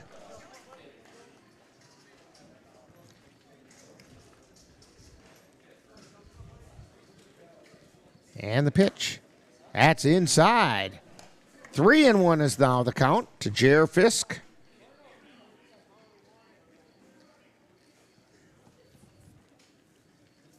And the pitch, ball 4. So Fisk draws the walk.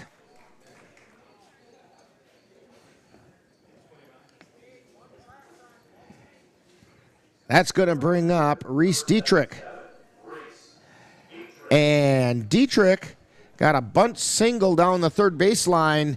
They thought it was going to roll foul, and it just didn't. And the first pitch this time is bunted down the first baseline. Throw over to first in time for the out. So the sacrifice is completed.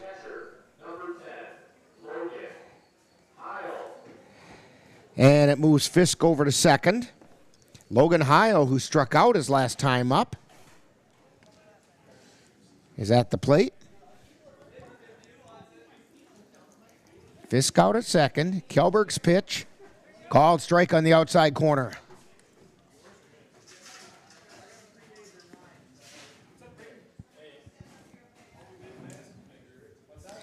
Kjellberg looks and delivers. Check swing outside for a ball. 1 ball and 1 strike. 1 down.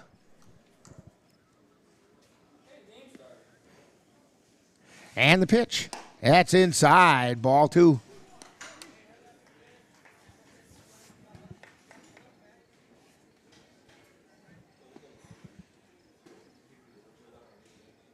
Kjellberg looking over at second. And the pitch, swinging and a miss for strike 2.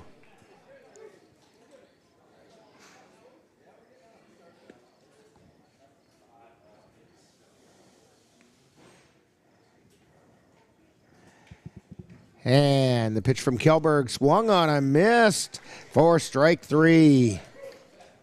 Second time today, Logan Heil has struck out. That's going to bring up Matt Juza. He's the second baseman. He flew out to right his first time up. Again, wearing the different uniform because he's the pickup player for the Brill Millers. His pitch is outside for a ball. Brill located just north of Rice Lake. Actually, Hagen just north of Rice Lake as well. Pop foul back into the screen.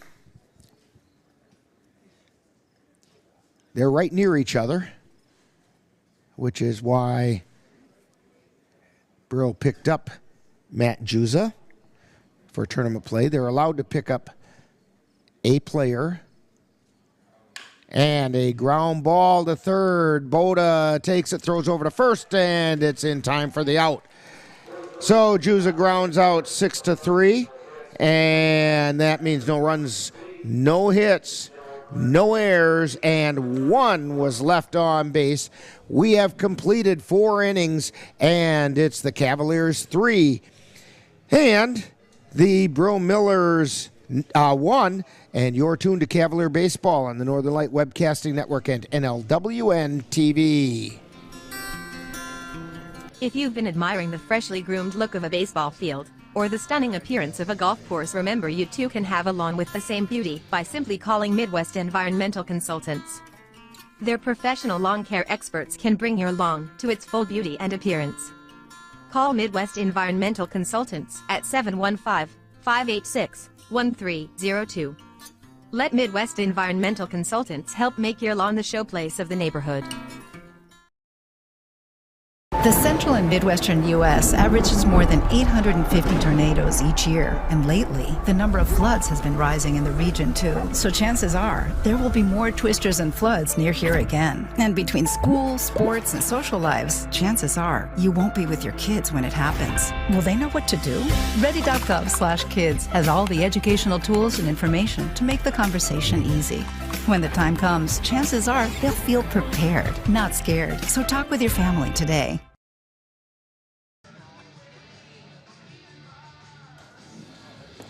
We're back here at Viroqua Park Bowl. WBA state tournament pool play action going on. Cavaliers taking on the Brill Millers. We have a defensive change out there for Brill. Well, maybe not. They were just lined up a little differently during the warm-ups. But Jackson Vance leading off for the Cavaliers in the top of the 5th inning.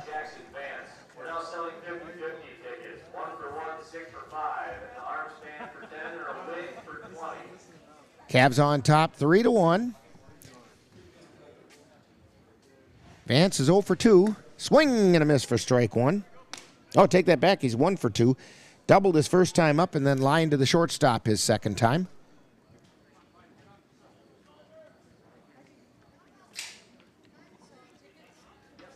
Here's the wind and the pitch. Called strike. 0-2 is the count.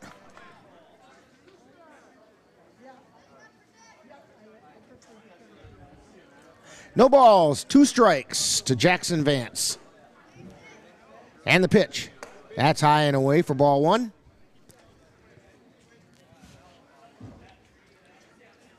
One ball, 2 strikes.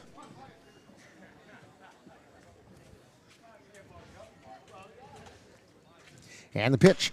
Fly ball out into left field. That one's back. It's trouble. It's off the fence. Fair ball. And Vance is going to check into second base with a double. That's his second double of the day. Second double to left field today. So that's going to bring up Cooper Kapanke, who also has a double today. He hit one to center field and picked up an RBI his last time up. He also flew out to right.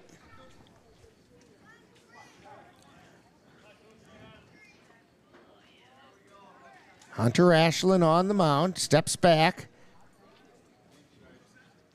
Vance taking a pretty good lead out at second. And the pitch. Line shot into left field for a base hit. Vance is rounding third. He's going to try to score. Here comes the throw into the plate, and Vance gets there in time. Throw out to second, and Kapanke is safe at second.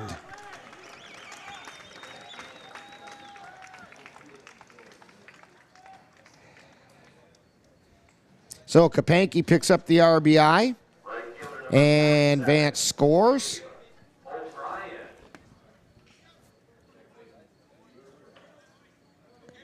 And that'll make the score 4-1 Cavaliers. Gabe O'Brien, he's our Geno's player of the game today.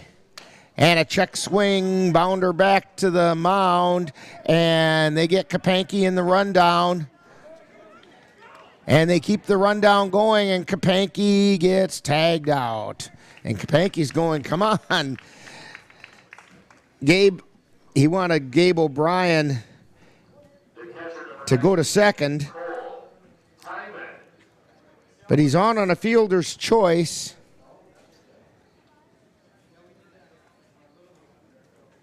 Where they ran down Kapanke. And it's going to be Cole Timon at the plate.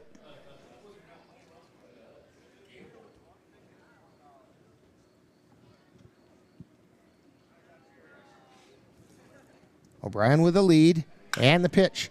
High fly ball out into left field. Drifting back is Walters, and he makes the catch.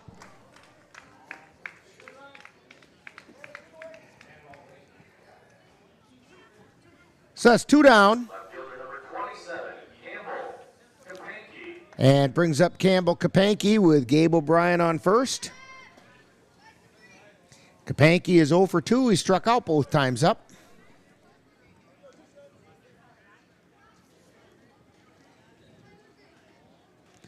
O'Brien taking a lead, and the pitch to Kapanke is outside for a ball.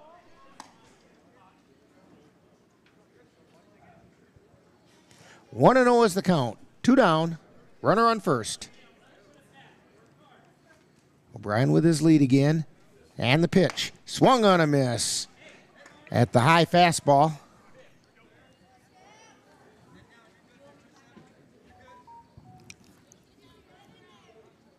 One ball, one strike. And the pitch. Swung on a miss, strike 2.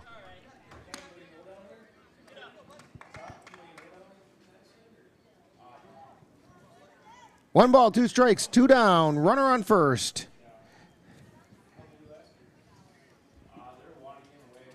O'Brien takes his lead, but the pitch, it's high for a ball.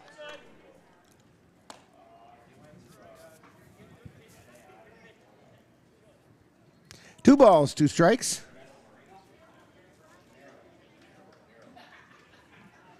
And the 2-2 pitch.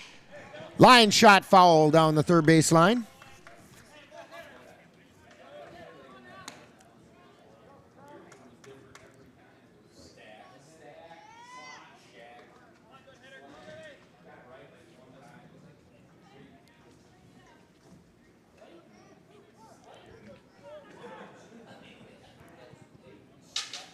Ashland looking over at first. And the pitch outside, and the count goes full. So it's going to be traveling time for Gabe O'Brien. Full count, 2 down. O'Brien will be off with the pitch.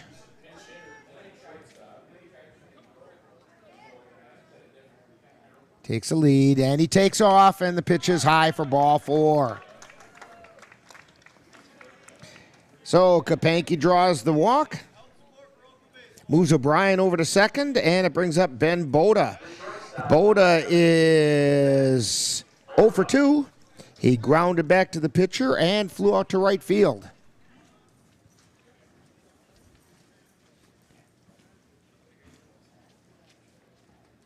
Cavs on top, 4-1.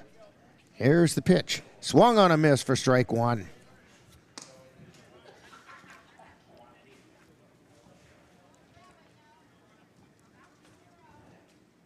Gabe O'Brien on second, Campbell Kapanke on first.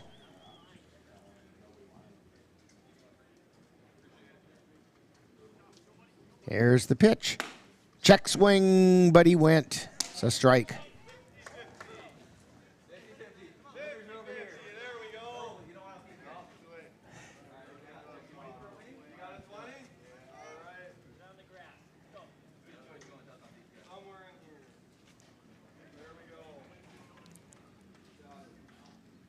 And the pitch.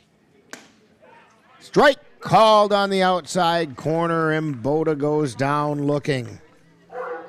So for the Cavaliers, they do pick up a run on 2 hits, no errors, and 2 were left on base. So we have completed 4.5 innings, and it's the Cavaliers 4 and the Brill Millers 1. You're tuned to Cavalier Baseball on the Northern Light Webcasting Network and NLWN-TV. Mom's Restaurant and Pub in Colfax has just what you need when you have that craving for a home-cooked meal the way Mom used to make it. Mom's is open from 7 a.m. to 3 p.m. daily and until 9 on Fridays with a complete breakfast menu. Lunch includes sandwiches, salads, wraps, and burgers, along with Mom's comfort food favorites, and don't forget dinner on Fridays with Mom's famous fish fry. The coffee always hot, the breakfast always delicious, and lunch puts a smile on your face. 225 Bremer Avenue, Colfax. Call 715-962-4617. That's Mom's Restaurant and Pub in Colfax. The Eau Claire Cavaliers would like to take veterans out to the ball game. That's right. As a thank you for your service, any veteran of the United States military can receive a lifetime pass for free admission to all Cavalier home games. Just come to Carson Park with your veteran identification, and the Cavaliers will issue you a free lifetime pass to all Cavalier home games. That's just the Cavalier. And we're back here at Viroqua Park Bowl for the WBA State Pool Play. And it pitches low, so it's 2-0 is the count to Bill Brown. Leading off the bottom of the 5th inning for the Brill Millers. Count goes to 3-0. Here's the wind and the pitch. That's a called strike on the inside corner, so it's now 3-1. 3 balls, 1 strike to Bill Brown. Brown is 2 for 2, single both times up. Here's the pitch. Ground ball over to third, scooped up by Erickson, throw to first in time. That's 1 down. That's going to bring up Kirby Brunslick. The center fielder, number 15, Kirby Brunslick. Brunslick is 0 for 2. He flew out to left and then hit a pop foul that was hauled in by Cooper Kapanke down the first baseline. First pitch is a called strike at the knees.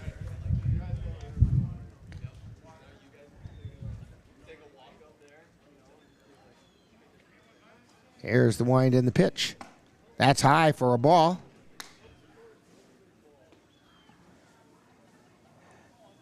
One ball, 1 strike, 1 down. Kjellberg delivers. Ground ball to Kapanke at first. He's going to take it himself this time, and he got it. So Brunslick grounds into a 3 unassisted. That's going to bring up Chris Walters.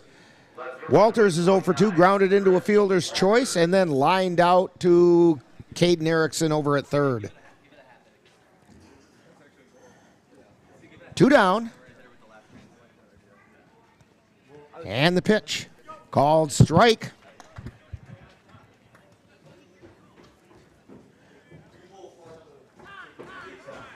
No balls. And when whoops, we got a ball that got away from the bullpen area of the Cavaliers.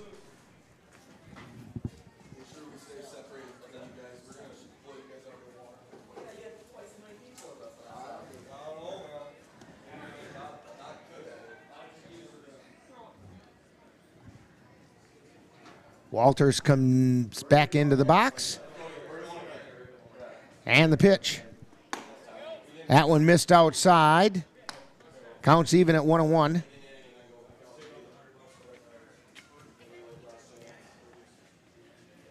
And here's the wind in the pitch. Foul ball out of play. As long as we don't hear the sound of shattering glass, it's okay. Because it was over toward the parking lot. And the pitch. Ground ball picked up by Boda at short. Throw over to first, and it's too high, and it's out of play. That one's into the parking lot. And that's going to send Walters over to second on an error by Ben Boda.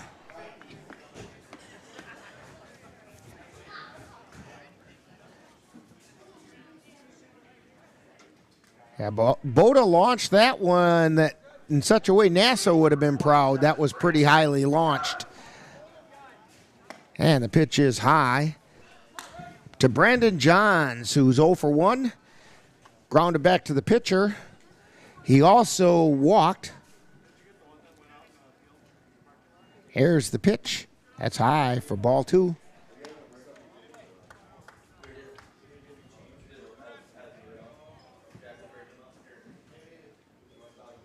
Two balls, no strikes, 2 down, and the pitch.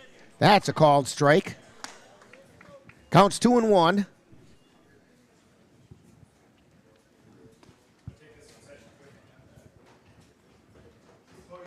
Kjellberg delivers. Ground ball scooped up by Erickson. And the throw over to first in plenty of time for the out. So, for the Millers, no runs on no hits. There was 1 Cavalier error and 1 left on base. So we have played 5 innings, and the score, Cavaliers 4 and the Brill Millers 1. You're tuned to Cavalier Baseball on the Northern Light Webcasting Network and NLWN-TV.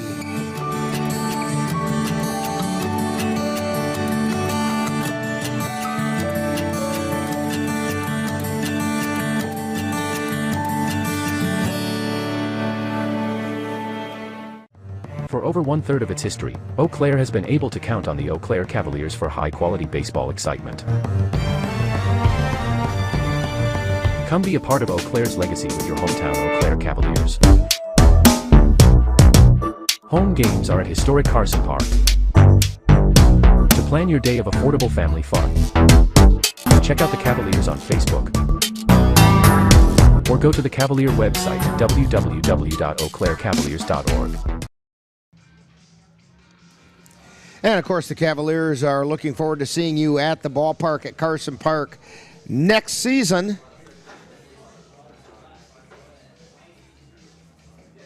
Because the Cavaliers are in state tournament play and they won't be back at Carson Park this year. But of course, if you've got time, come on down here to Viroqua for the second game tonight. Our pregame activities will begin at 6:30. And if the Cavaliers are successful, they'll be playing over in Onalaska tomorrow. Caden Erickson steps up to the plate for the Cavaliers, struck out twice.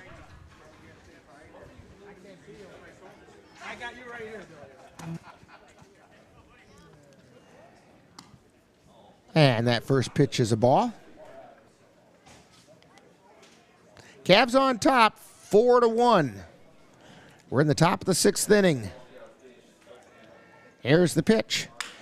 Line shot out into left field, falls in for a base hit. And Erickson's going to check in at first. That's going to bring up Xavier Bemninster. Bemninster is 1 for 1. He singled to center field and walked. He scored twice. Erickson with the lead at first. The pitch.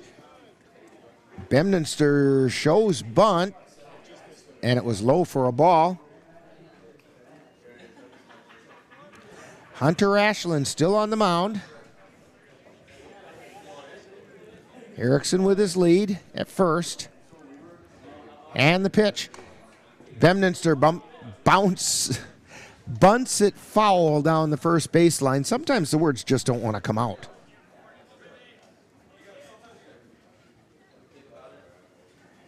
One ball, one strike is the count.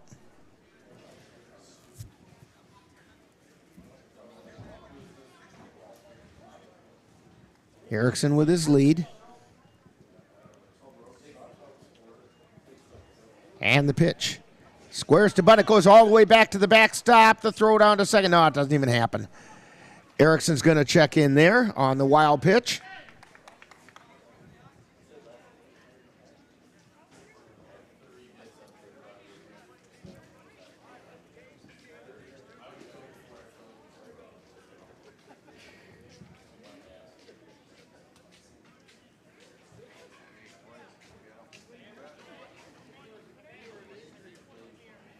And the pitch. And it's a strike called. Counts even at 2-2.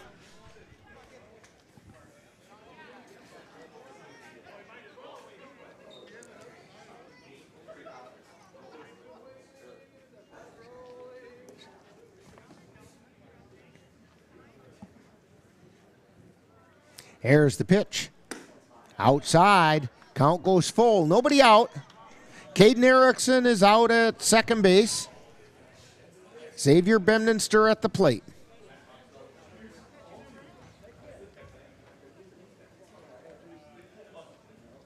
And the pitch. That's outside for ball 4. That's the second walk drawn by Xavier Bemninster. And that's going to bring up Josh Garcia, who's 0 for 3. Struck out twice and did a bunt pop out to the third baseman.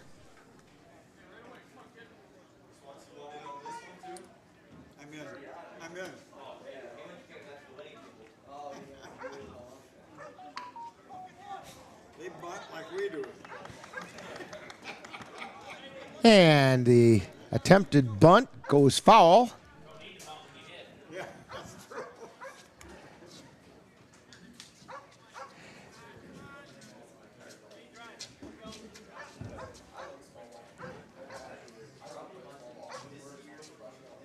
Hunter Ashland checks the runner at second. That's Erickson. And the pitch. Bunted down the third baseline. That's foul.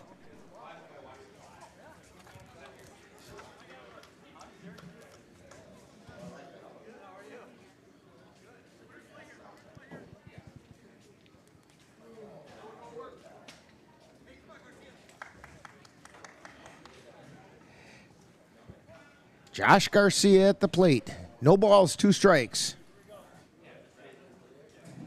And the pitch. Inside for a ball.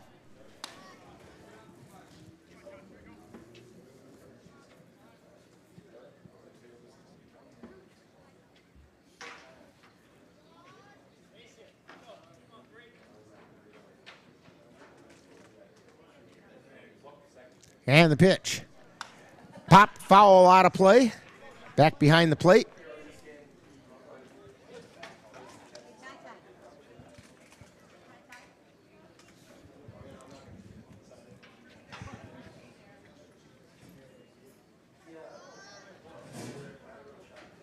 Oh and 2 is the count, or 1 and 2 is the count. With 1 out. 2 runners on. And the pitch. Fouled away off the left side.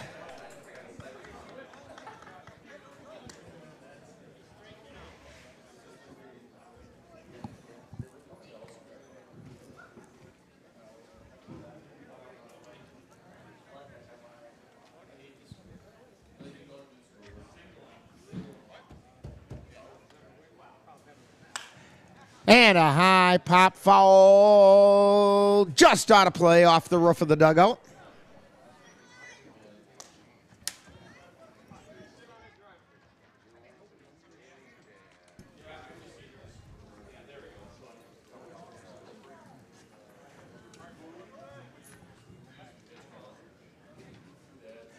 One ball, 2 strikes. Nobody out. 2 runners on.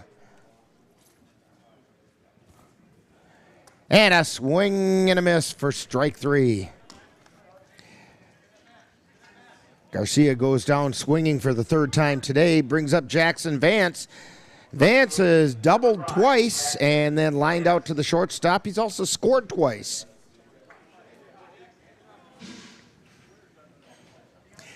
Vance, the designated hitter today.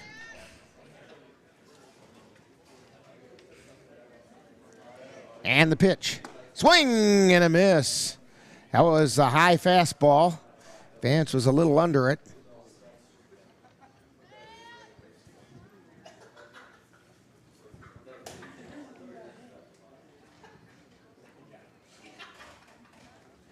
Erickson with his lead at second.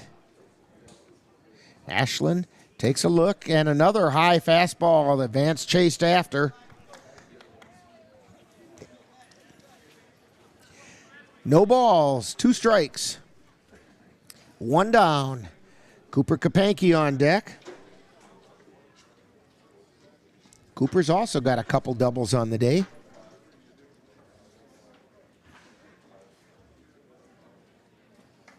Here's the pitch. That's outside. It's a ball and 2 strikes.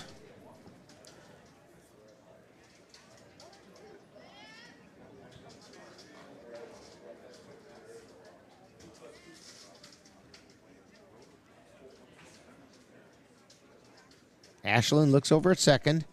Delivers the 1-2 pitch. High pop foul back. And it's going to be out of play into the bleachers. Oh, and it got that guy. And that's one of our Cavalier fans, and he did not make the catch.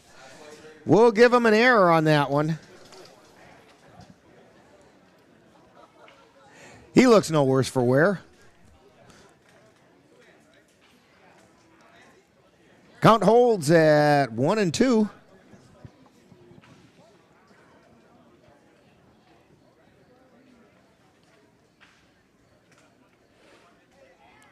And the pitch. And they called strike on the inside corner, and Jackson Vance can't believe it. 2 down. That brings up Cooper Kapanke. Kapanke's 2 for 3 with a pair of doubles and a pair of RBIs.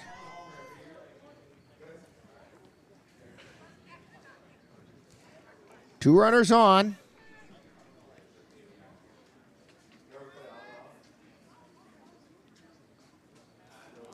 And the pitch.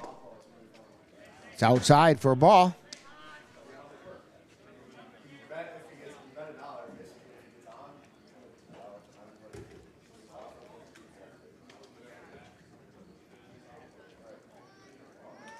Ashland at the belt. And the pitch, ground ball off of Ashland's glove. Kapanke's going to beat it out, and that's going to be an infield hit.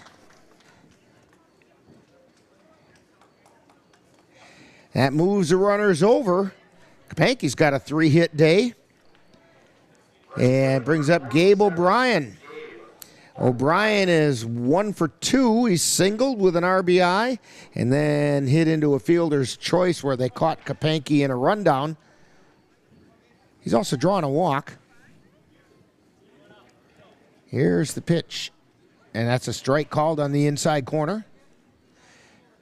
So we've got Erickson at third, Bemninster at second, Kapanke at first. Erickson with his lead over at third. Ashland delivers. Ground ball foul down the first baseline.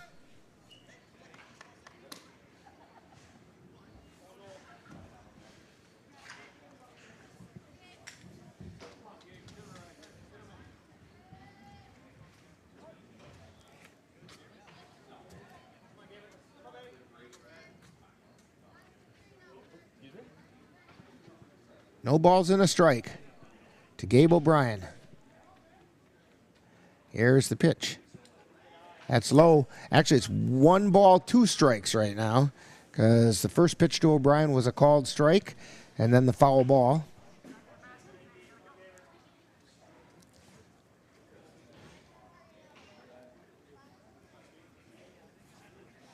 Erickson with his lead. Ashland with the pitch. Check swing ball. Counts even at 2-2. Cavs have the bases loaded. They've left them loaded a couple of times today.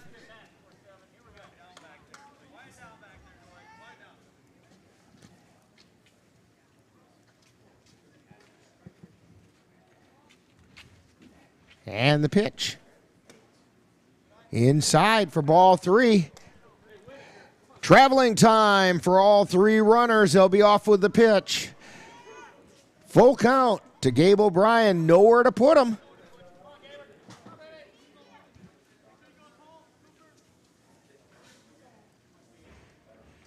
Ashland delivers. And it's low for ball 4. That's an RBI walk for Gabe O'Brien.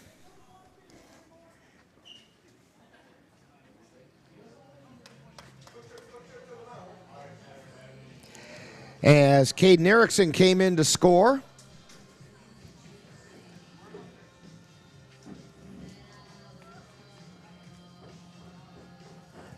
Making the score 5-1, and we have a pitching change going on, and we'll give you all the information about that right after this timeout.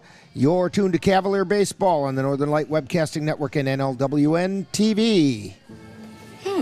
Maybe you can make retirement happen. After all, you made her college years happen. Opening that education savings account when she was little. Spearheading a campus tour. And another, and another, and another, and another.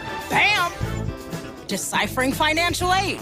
She was like, what? And now she's like, you aced planning for college. Now get the tips you need to get on track at aceyourretirement.org. Maybe you can make retirement happen. After all, you made her college years happen. Opening that education savings account when she was little. Spearheading a campus tour. And another, and another, and another, and another. Bam! Deciphering financial aid. She was like, what? And now she's like, you aced planning for college. Now get the tips you need to get on track at aceyourretirement.org. I think it's just vapor with flavor. It won't hurt my kid like cigarettes, right?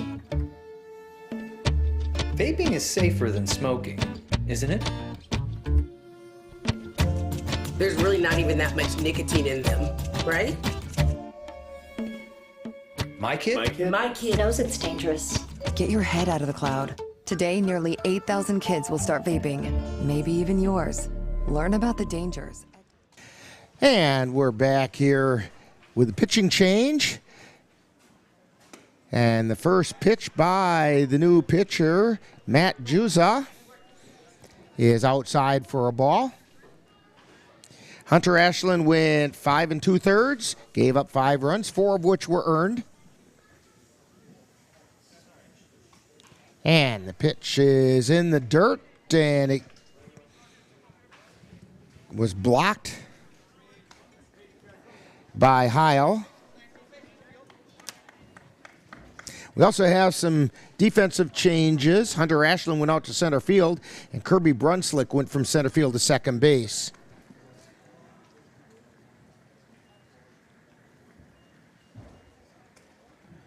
And the pitch gets away from the catcher. Coming in to score is Xavier Bemdenster on a wild pitch.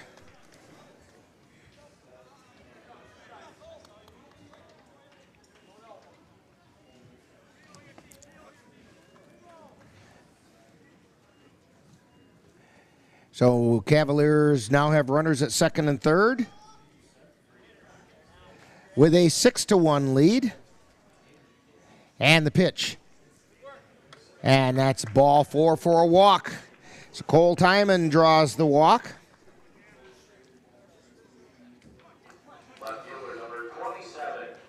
By the way, that run does get charged to Ashland. And it brings up Campbell Kapanke, who's 0 for 2.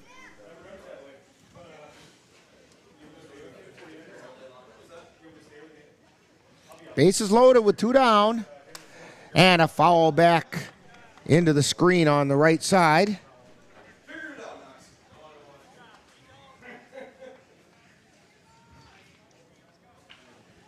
Cavs have picked up a couple runs this inning.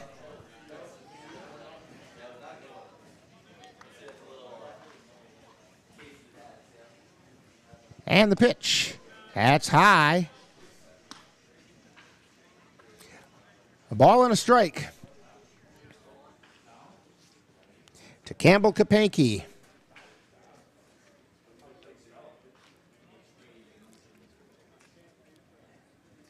Here's the pitch. Swung on and missed. It's in the dirt, though, and coming in to score is Cooper Kapanke. Campbell swung at a ball in the dirt, so that's going to go as a wild pitch. Cooper Kapanke comes in to score on the wild pitch. And Cavs still have 2 runners on with 2 down.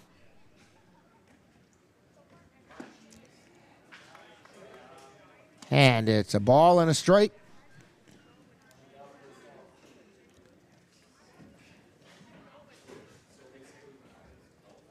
That run is also charged to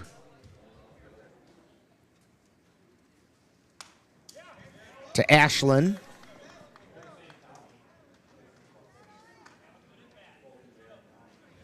And I do believe that wild pitches do count as earned runs. 2 balls, 2 strikes, 2 down to Campbell Kapanke.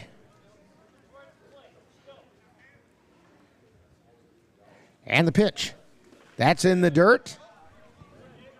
Heil blocks that one.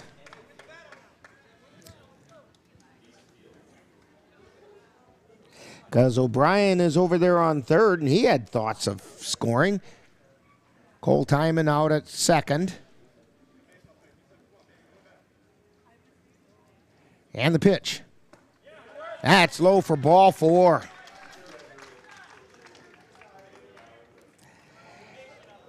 So, Cavs have the bases loaded again, and it's O'Brien at third, Timon at second, Kapanke at first, Ben Boda coming to the plate. He's 0 for 3.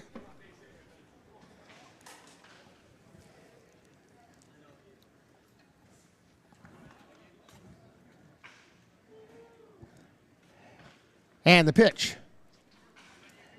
Missed outside for ball 1.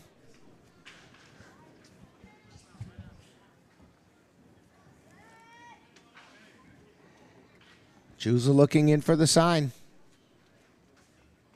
And the 1-0 pitch. It's outside for ball 2.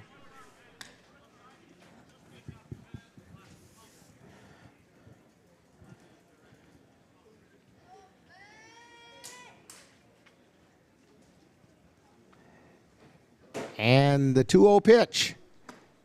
That's inside ball 3. Again, nowhere to put him. Bases loaded. 3-0 count to Ben Boda. Cavs on top, 7-1. Here's the pitch. That's in the dirt for ball 4.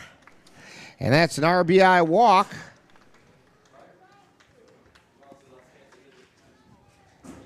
And it brings in Gabe O'Brien.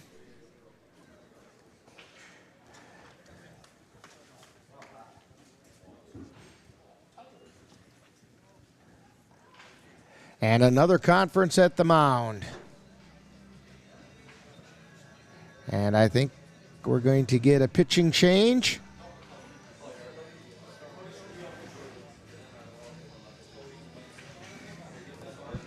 And we'll figure all this out after this timeout. You're tuned to Cavalier Baseball on the Northern Light Webcasting Network and NLWN-TV.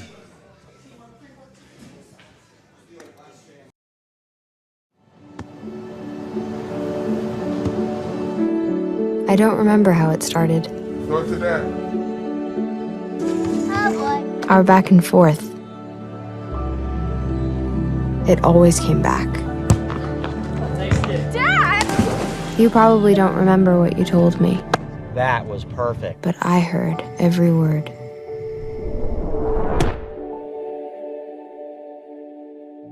Jason, let's go see your room.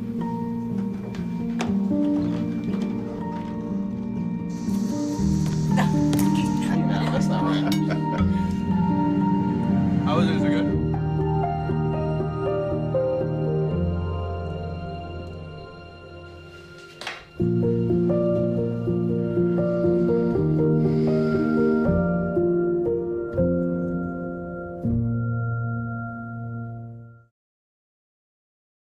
My Shiro doesn't always wear a cape, but she always has time for a hug, a smile, for going the extra mile. My Shiro stretches every dollar, puts in long hours, puts others first. But now it's your time, Mom. When you're ready to retire, we want you to be able to enjoy it. It's time to start saving now. A free 3-minute online chat can give you the personalized tips you need to start boosting your retirement savings today. Visit aceyourretirement.org. So that's going to bring up Caden Erickson. Second time this inning, he singled to start the inning off. The new pitcher on the mound is Jer Fisk.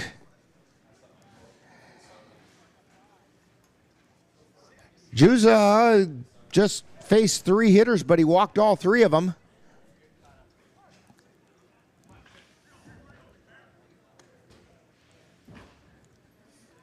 And the pitch. It's in the dirt. It goes back to the screen. Nothing happens. Timon doesn't try to score. So the numbers are now final for Ashland. 7 runs allowed, 6 of which were earned. And Juza's responsible for the 3 on base. Pitch is low for a ball. Cavs on top, 8-1. We're in the top of the 6th inning. Pitch is outside for a ball.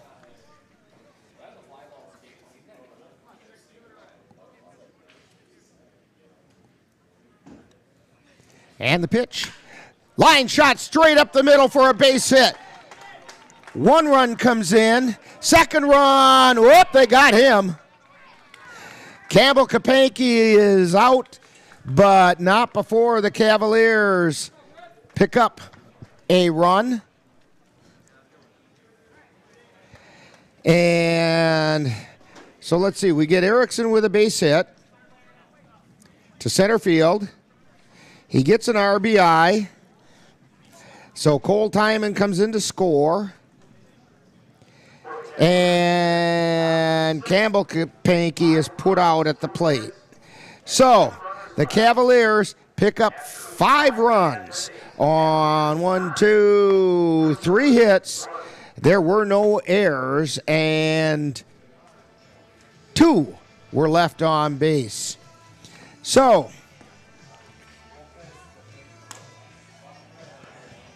after 5.5 innings, it's the Cavaliers 9 and the Brill Millers 1.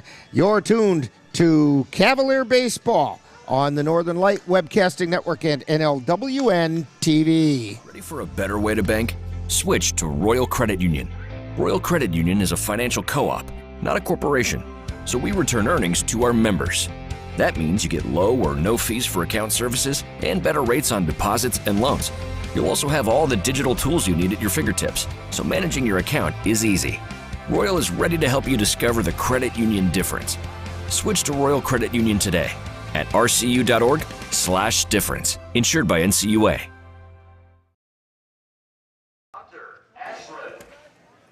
Back here in Viroqua at the Viroqua Park Bowl. Cavaliers have opened up a lead 9-1 over the Brill Millers as we're going to head into the bottom of the 6th inning. This is Hunter Ashland at the plate. He's 1 for 2. Fouls 1 back into the net. No balls and 2 strikes.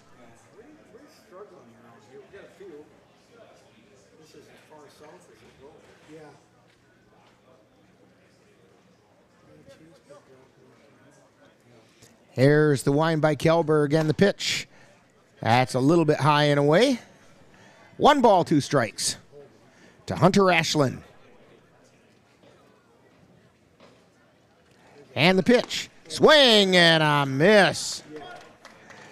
Ashland goes down on strikes. And that's going to bring up Jer Fisk, who's now the pitcher. He's 0 for 1. He got on an error and scored a run back in the 2nd inning. And then he's also drawn a walk. Here's the pitch. Fouls it straight back for a strike.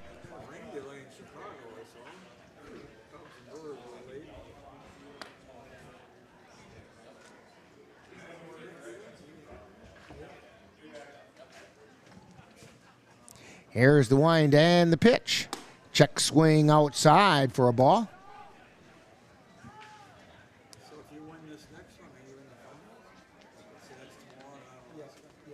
And the pitch.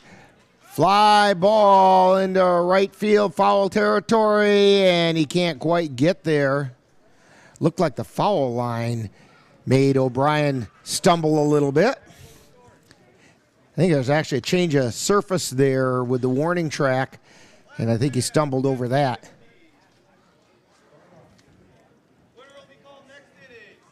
One ball, 2 strikes to Jer Fisk. And the pitch.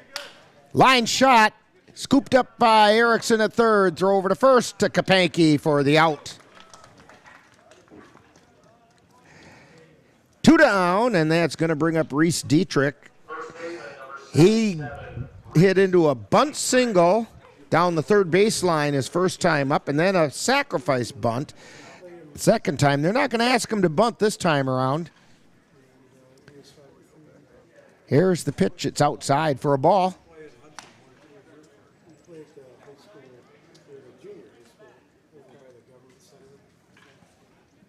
And the pitch. That's low. Hey, we have more Cavalier baseball coming up for you later today. And the pitch just, oh, they called it a strike. It's a pretty slow motion strike call. 2 balls and a strike. And a ground ball foul down the first baseline. Counts 2-2. 2 down. Cavaliers will be taking on the River Falls Fighting Fish. In the dugout show will start at 6:30. So be sure to tune us in for that.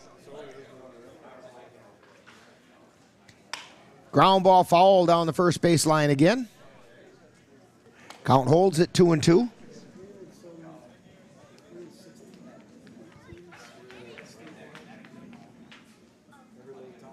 Kjellberg winds and delivers. Check swung on and foul back. Count holds.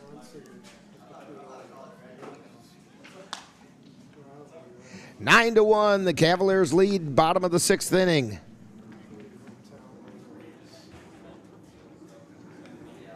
Here's the wind in the pitch.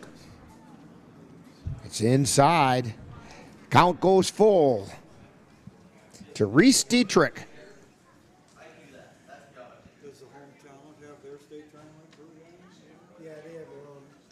Here's the wind and the pitch.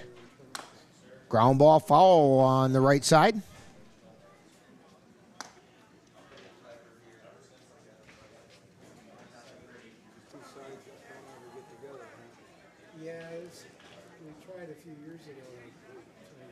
So 3 balls, 2 strikes to Reese Dietrich. 2 down. Ethan Kjellberg with the pitch. Ground ball out to second. And tossing over to first. It almost got away from him. As Garcia gave a little high toss to Kapanke, but Kapanke's tall enough to haul that in. So he grounds out. Dietrich grounds out 4-3.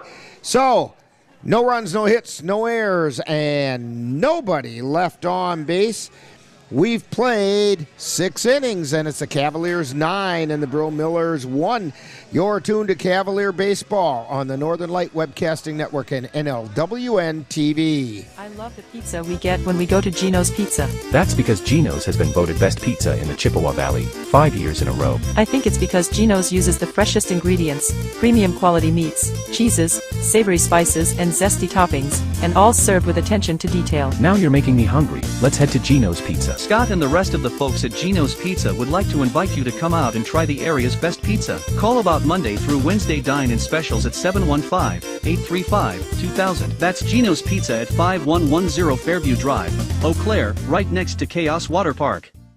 Meet the scan, a simple procedure whose mission is to detect lung cancer early.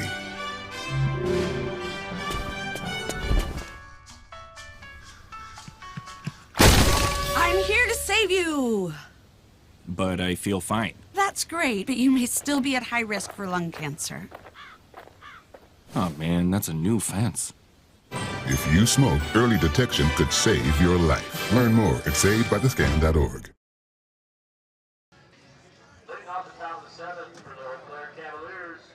We get ready for the top of the 7th inning with the Cavaliers on top 9-1. Leading off for the Cavaliers, Xavier Bemninster. He's singled in his only official at bat. That pitch is in the dirt. Then he's walked a couple times. He has scored 3 times.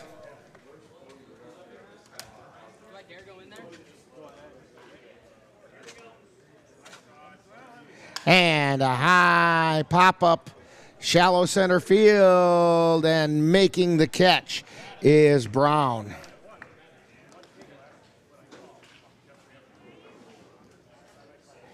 So with 1 down, brings up Josh Garcia.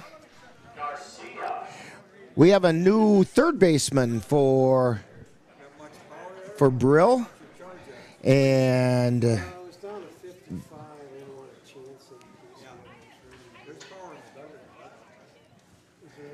that new third baseman is Thomas Richter.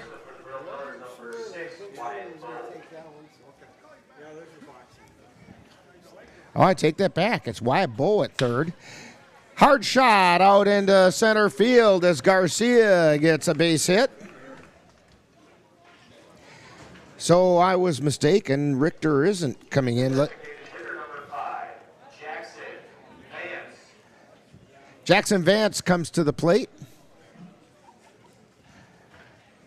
Vance is 2 for 4. He's got a couple of doubles.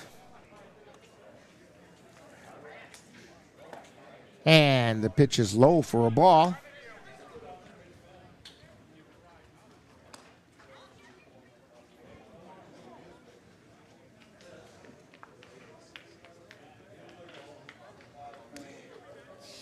Garcia with draws a throw over to first and scoots back.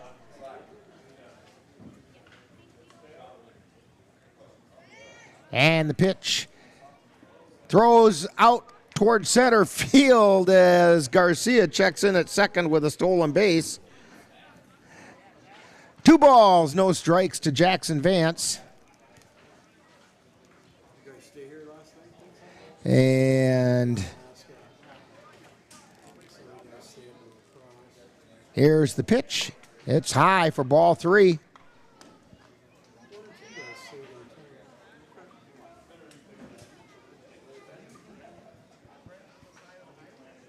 At the belt. Runner takes off. Ground ball towards second. And in to score is Josh Garcia. Jackson Vance, I think we're going to give him a hit on that. They did. They gave him a hit.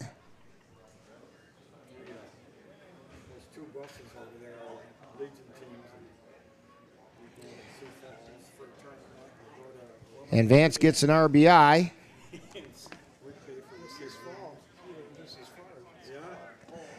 And Vance takes off for second. Now, Vance's run is important because it would give the Cavaliers the 10-run lead. So at the bottom of the inning, if Brill can't put any runs across the plate, the Cavs would end the game early. Cooper Kapanke at the plate, and Kapanke is 3 for 4 on the day. 2 doubles and a single. Here's the pitch, fly ball on the right side out of play. Into the parking lot, takes a couple bounces and aims for some cars.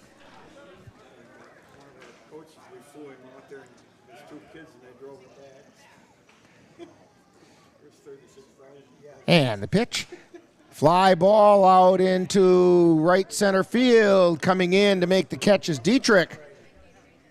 Or check that, that's not Dietrich. That's Ashland who made the catch.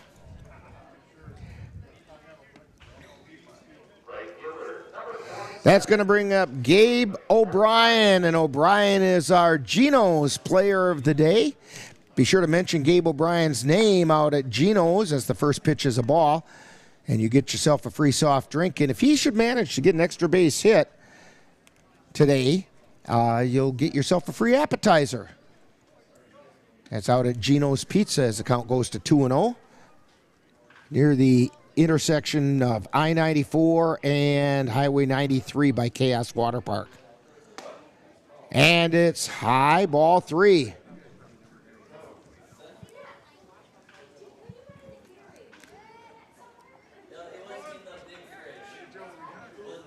And the throw goes over to second, and it gets away.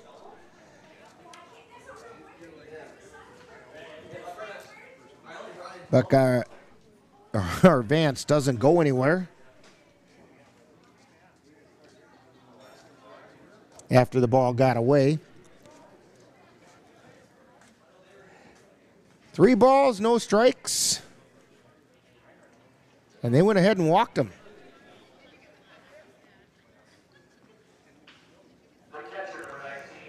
That's going to bring up Cole Timon.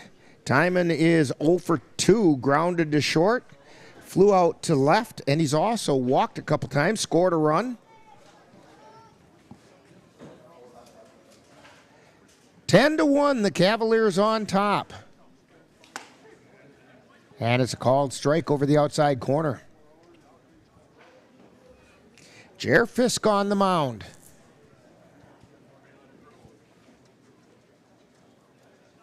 And the pitch. Liner out into center field. Rounding third, coming in to score is Jackson Vance.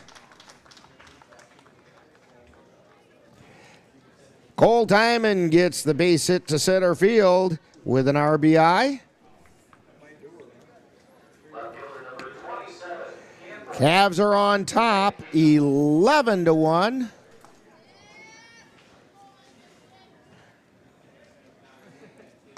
And the pitch is outside. So it's 1 ball, 1 strike to Campbell Kapanke. Campbell's 0 for 2. Struck out twice, walked twice. Ground ball towards second. Scoop there, toss over to second for the put out.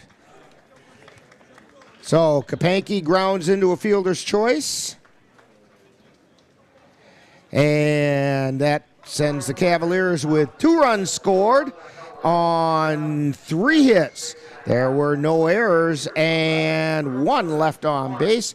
So we've played 6.5, and it's the Cavaliers 11 and the Brill Millers 1.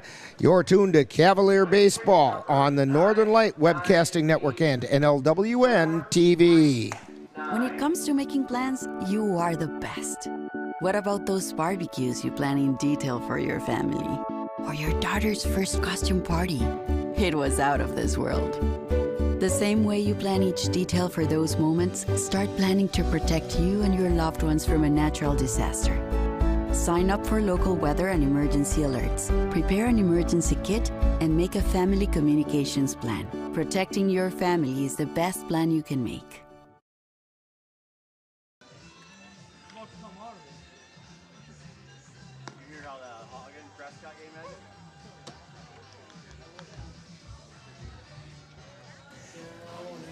So we go into the bottom half of the 7th inning with the Cavaliers on top, 11-1. If they can hold this lead and do not allow the Brill Millers to score, the Cavaliers can shut the game down at this point.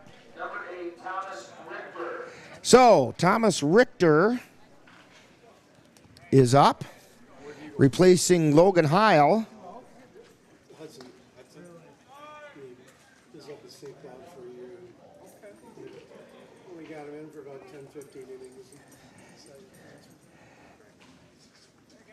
And he swings and fouls it back off the umpire's mask that time. 1 ball, 1 strike.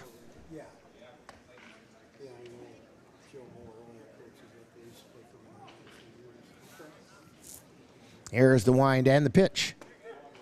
And it's a called strike on the inside corner. 1 ball, 2 strikes to Thomas Richter. Here's the wind and the pitch. Swung on a miss for strike 3.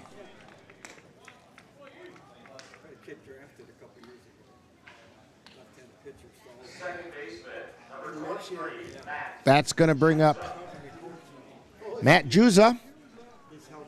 Juza's 0 for 2. Flew out to right. Grounded to short. Here's the pitch. It's outside for a ball. That strikeout to Richter was the 4th strikeout. And a called strike there.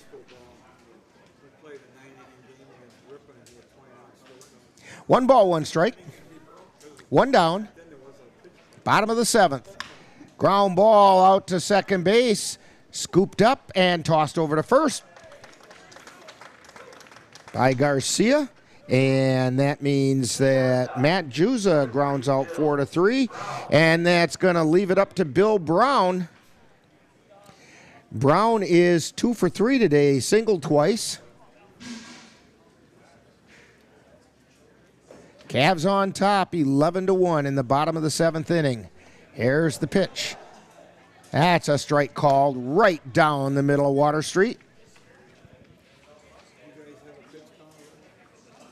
Here's the one and the pitch. Swing and a miss. Strike 2. So the Brill Millers are down to their final strike.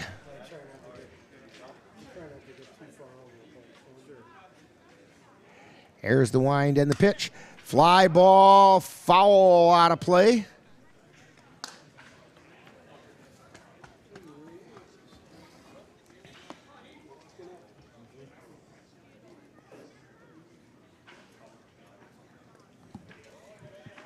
That pitch is in the dirt. Yeah, he threw 8 plus no hitter last week against Whittlesey, trying to give up a chopper and fence another single after that. And it's a ground ball, and it gets past Erickson and into left field.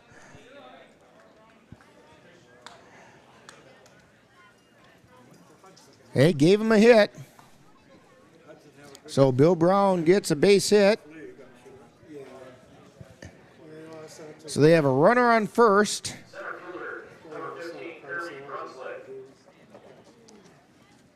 That's the 5th hit of the day. Fly ball out into right field, and that fooled O'Brien. It's going to roll out to the fence, and this could mean we play some extra ball. And a triple to right field. And we're going to play on.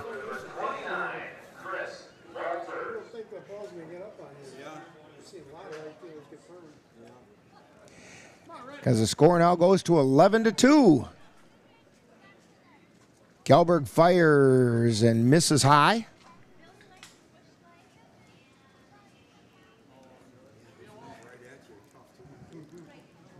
Here's the wind and the pitch. It's outside. 2 balls, no strikes. And the 2-0 pitch. That's inside for ball 3.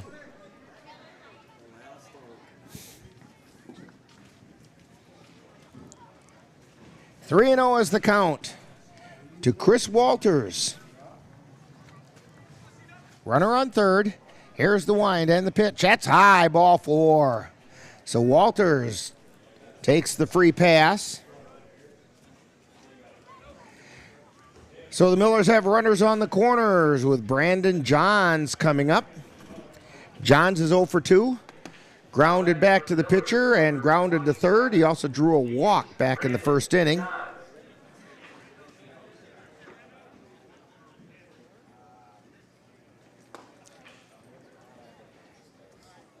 First pitch is low for a ball.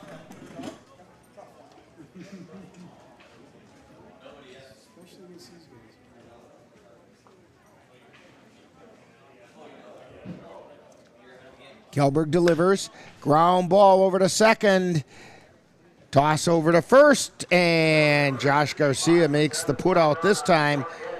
So Brandon Johns grounds out 4-3 on the put out. But they pick up a run on 2 hits.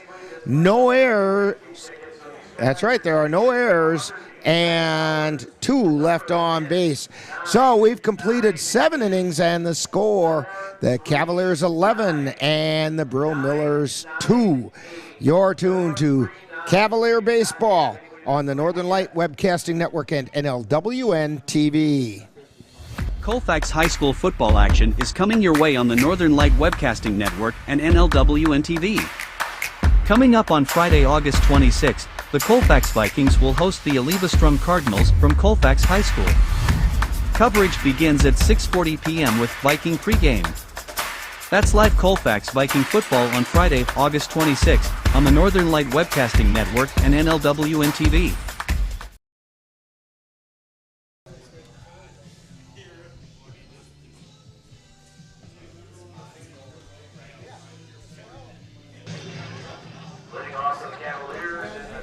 And we go into the top of the 8th inning. And leading off for the Cavaliers in the top of the 8th inning is Ben Boda. Boda's 0 for 3. Grounded out, flew out, struck out, and drew a walk.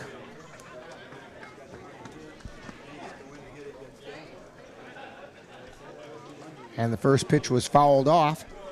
Here's the wind and the second pitch. It's high over the head of Ben Boda.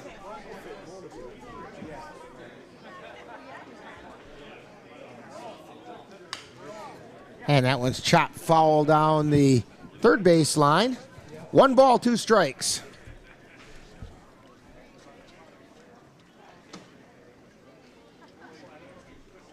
Here's the wind and the pitch. Check swing, and they called it a strike.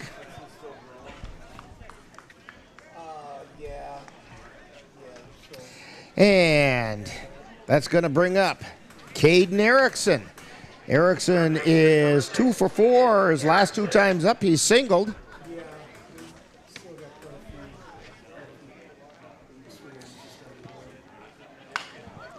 And we have a ground ball to the first baseman, throwing over to the pitcher, covering, and it goes into the dugout.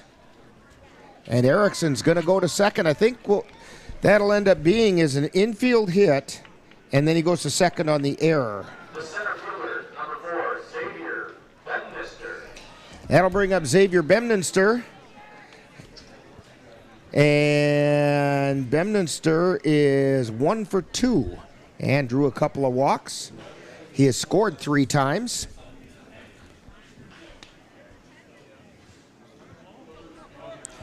Erickson at second. And the pitch. High pop-up just out of the infield, and back to make the catch is Juza.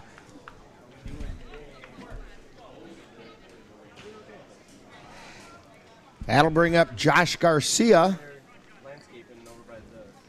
Second baseman, number 3, Josh Garcia is 1 for 5 today. Struck out 3 times. He did single, scored a run, and he also popped out to the third baseman on an attempted bunt. 2 down. Here's the pitch. It's a called strike. Once again, the Cavaliers could use a base hit right here and bring Caden Erickson around to score.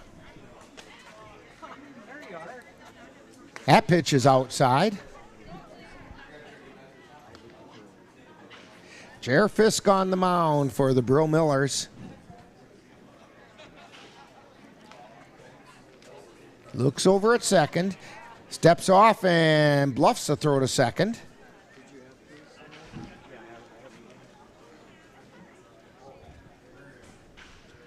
Bill Brown trying to sneak in behind Erickson. And a ground ball over to second. Toss to first in time for the out.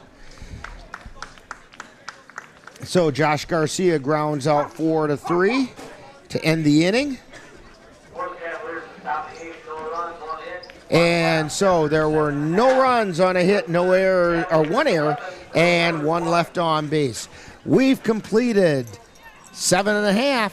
And it's the Cavaliers 11 and the Brill Millers 2. You're tuned to Cavalier Baseball on the Northern Light Webcasting Network and NLWN-TV. You're tuned to the Northern Light Webcasting Network and NLWN-TV. We use advertising revenue to make this service available to you. If you have a business and would like to get your message out to our ever-increasing audience, give us a call at 715-563-1749. We'll be happy to discuss our budget-friendly advertising packages with you. Get your business noticed on the Northern Light Webcasting Network and NLWN-TV by calling 715-563-1749. Last week, Brandon met a girl on a dating app. One day after work, he finally found the courage to ask her out. No answer. He started to panic. Was he being too pushy? Maybe it was too... Hey, sorry I didn't respond. I was driving. I would love to go on a date. How does tonight sound? Brandon tried to play it cool, but inside he knew. A girl so smart, so responsible. And a long fly ball way it out to center or left field, hauled in by Campbell Kapanke. As that was Hunter Ashland. I guess we'll have to find out later what happened to Brandy in his dating life. I think he thinks that girl's a keeper. I think that's how that's going to end. Here's the pitch to Jer Fisk, the pitcher, who is 0 for 3, or 0 for 2, I should say. Got on an error, grounded to third. Pitch is called strike, and he also drew a walk. 1 ball, 1 strike to Jer Fisk. Kjellberg delivers, pop foul back out of play.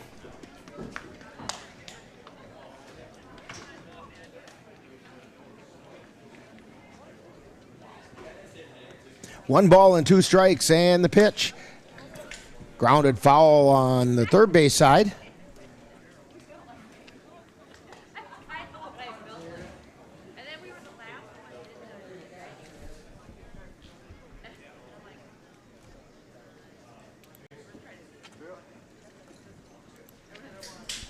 And the pitch to Fisk. Check swing, and they say he went. And that's 2 down. That's going to bring up Reese Dietrich. Dietrich at first base. And he is 1 for 2. And his base hit was a bunt single down the third baseline that the Cavs waited to go foul, and it just didn't. It sat on the foul line. 2-0 is the count. Here's the pitch. That's a called strike.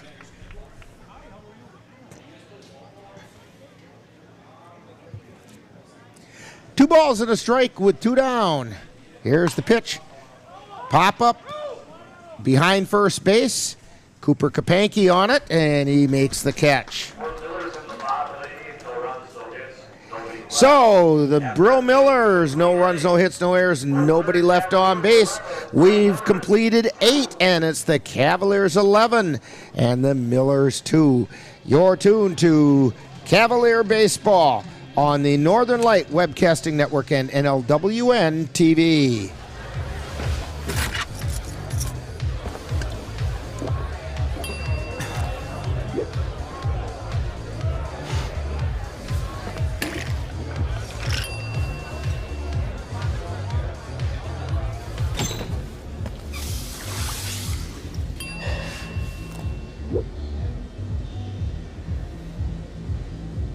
If you need to do something to feel okay to drive, you're not okay to drive. Don't drive buzzed.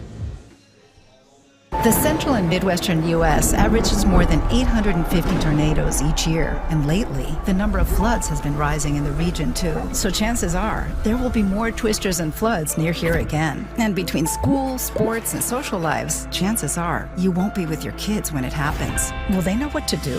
Ready.gov/kids has all the educational tools and information to make the conversation easy. When the time comes, chances are they'll feel prepared, not scared. So talk with your family today.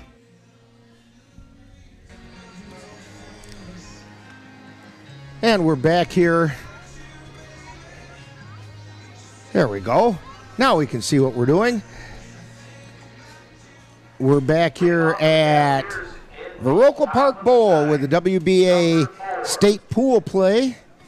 Cavaliers with a lead. And the first pitch to Xavier Bemninster hits him right in the shoulder. Check that. That's not Bemninster. It's Jackson Vance.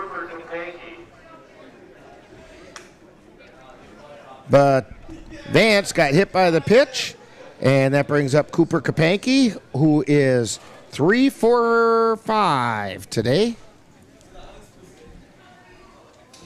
Jer Fisk on the mound, and Kapanke swings and misses.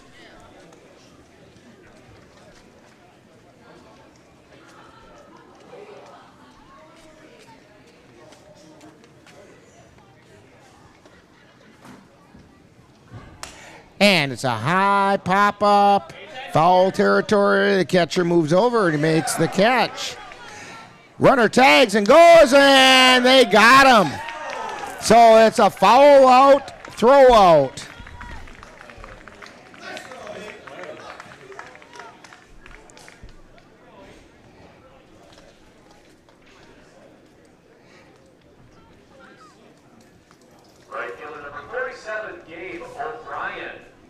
That's going to bring up Gabe O'Brien. O'Brien, our Geno's player of the game. And it's a called strike over the inside corner. So far, Gabe has not come up with an extra base hit for you. He does have a base hit. It was a single. Curveball high.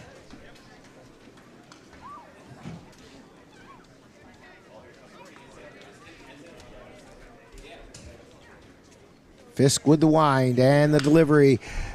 He launches it down the left field line, and they're saying foul ball. Foul ball, and I'm sorry, folks, that would have been your free appetizer. You can blame it on the umpire for calling it foul, because that would have been a free appetizer at Geno's, because that would have been a double. But it was a foul ball. Either that or blaming on Gabe for not pulling it quite enough.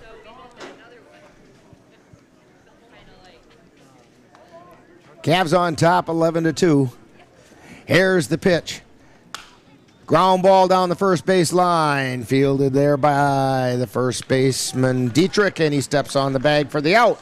So for the Cavaliers, they get no runs, no hits, no errors, nobody left on board.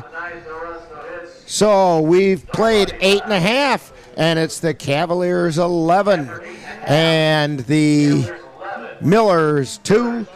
You're tuned to Cavalier Baseball on the Northern Light Webcasting Network and NLWN-TV. Way of saying thank you for your service.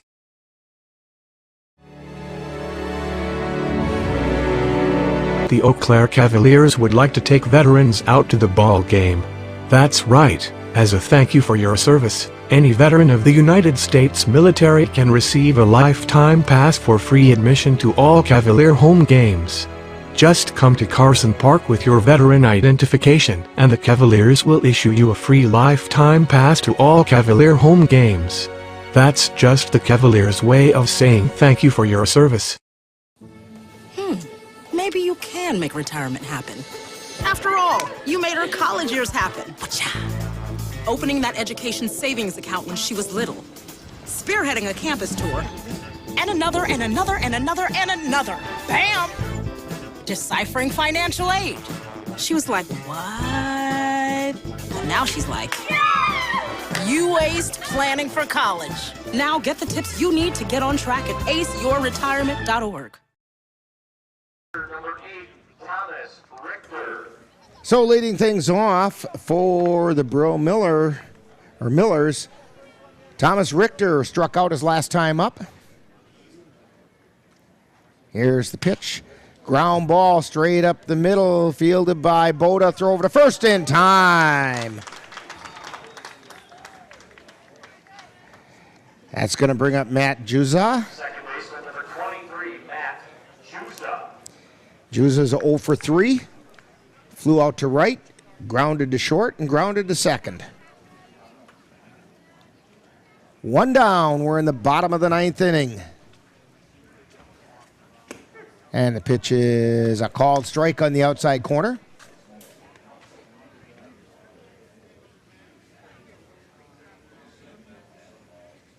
And the pitch. Pop up, moving over, is Garcia, and he makes the catch. Takes us to the top of the order, and Bill Brown. And Brown is 3 for 4 today. He's singled 3 times, twice to left, and once was an infield hit down the third baseline. Here's the pitch. That one's in the dirt for a ball.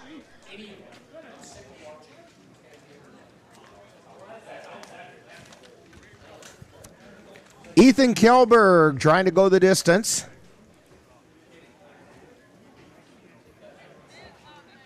Here's the wind and the pitch. That one caught the outside corner for a strike. 1 ball, 1 strike.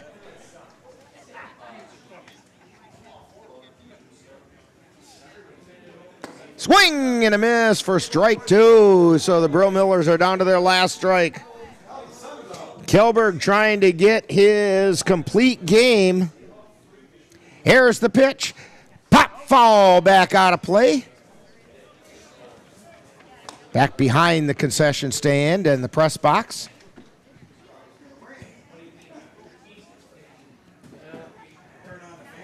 And here's the pitch. Fly ball out into left field. Campbell Kapanke drifting over, makes the catch, and the Cavaliers win the game. So no runs, no hits, no errors, and nobody left on base for the Brill Millers. The final score, the Cavaliers 11 and the Brill Millers 2. Cavaliers picked up 11 runs on 13 hits. They did commit 3 errors, and let me count up these hits here. 3.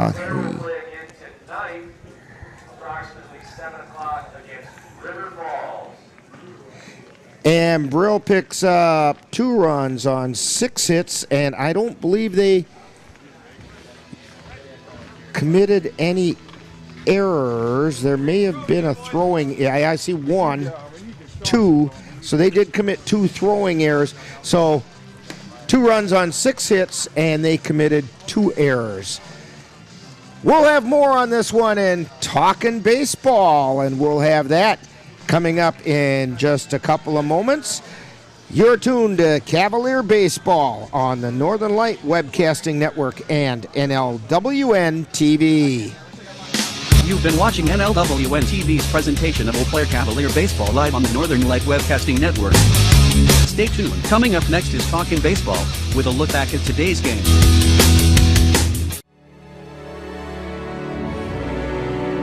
The Eau Claire Cavaliers would like to take veterans out to the ball game. That's right. As a thank you for your service, any veteran of the United States military can receive a lifetime pass for free admission to all Cavalier home games. Just come to Carson Park with your veteran identification, and the Cavaliers will issue you a free lifetime pass to all Cavalier home games. That's just the Cavaliers' way of saying thank you for your service.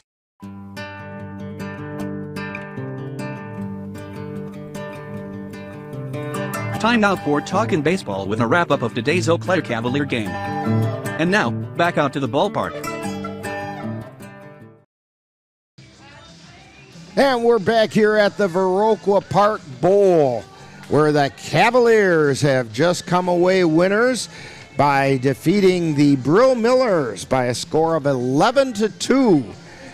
That sets up a game tonight between the Cavaliers and the River Falls Fighting Fish for the right to go on to the state semifinals and finals in Onalaska tomorrow. The winner of that game will move on. So that should be some pretty exciting baseball action. In this game, the winning pitcher was Ethan Kjellberg. He went 9 innings, gave up 2 runs, only one of which was earned.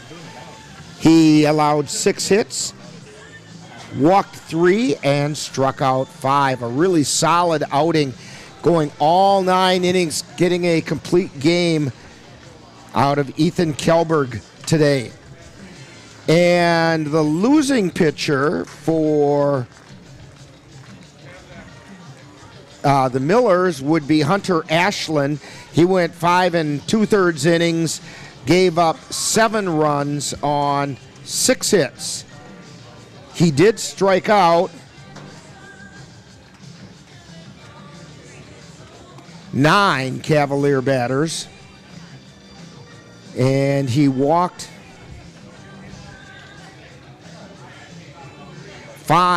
6.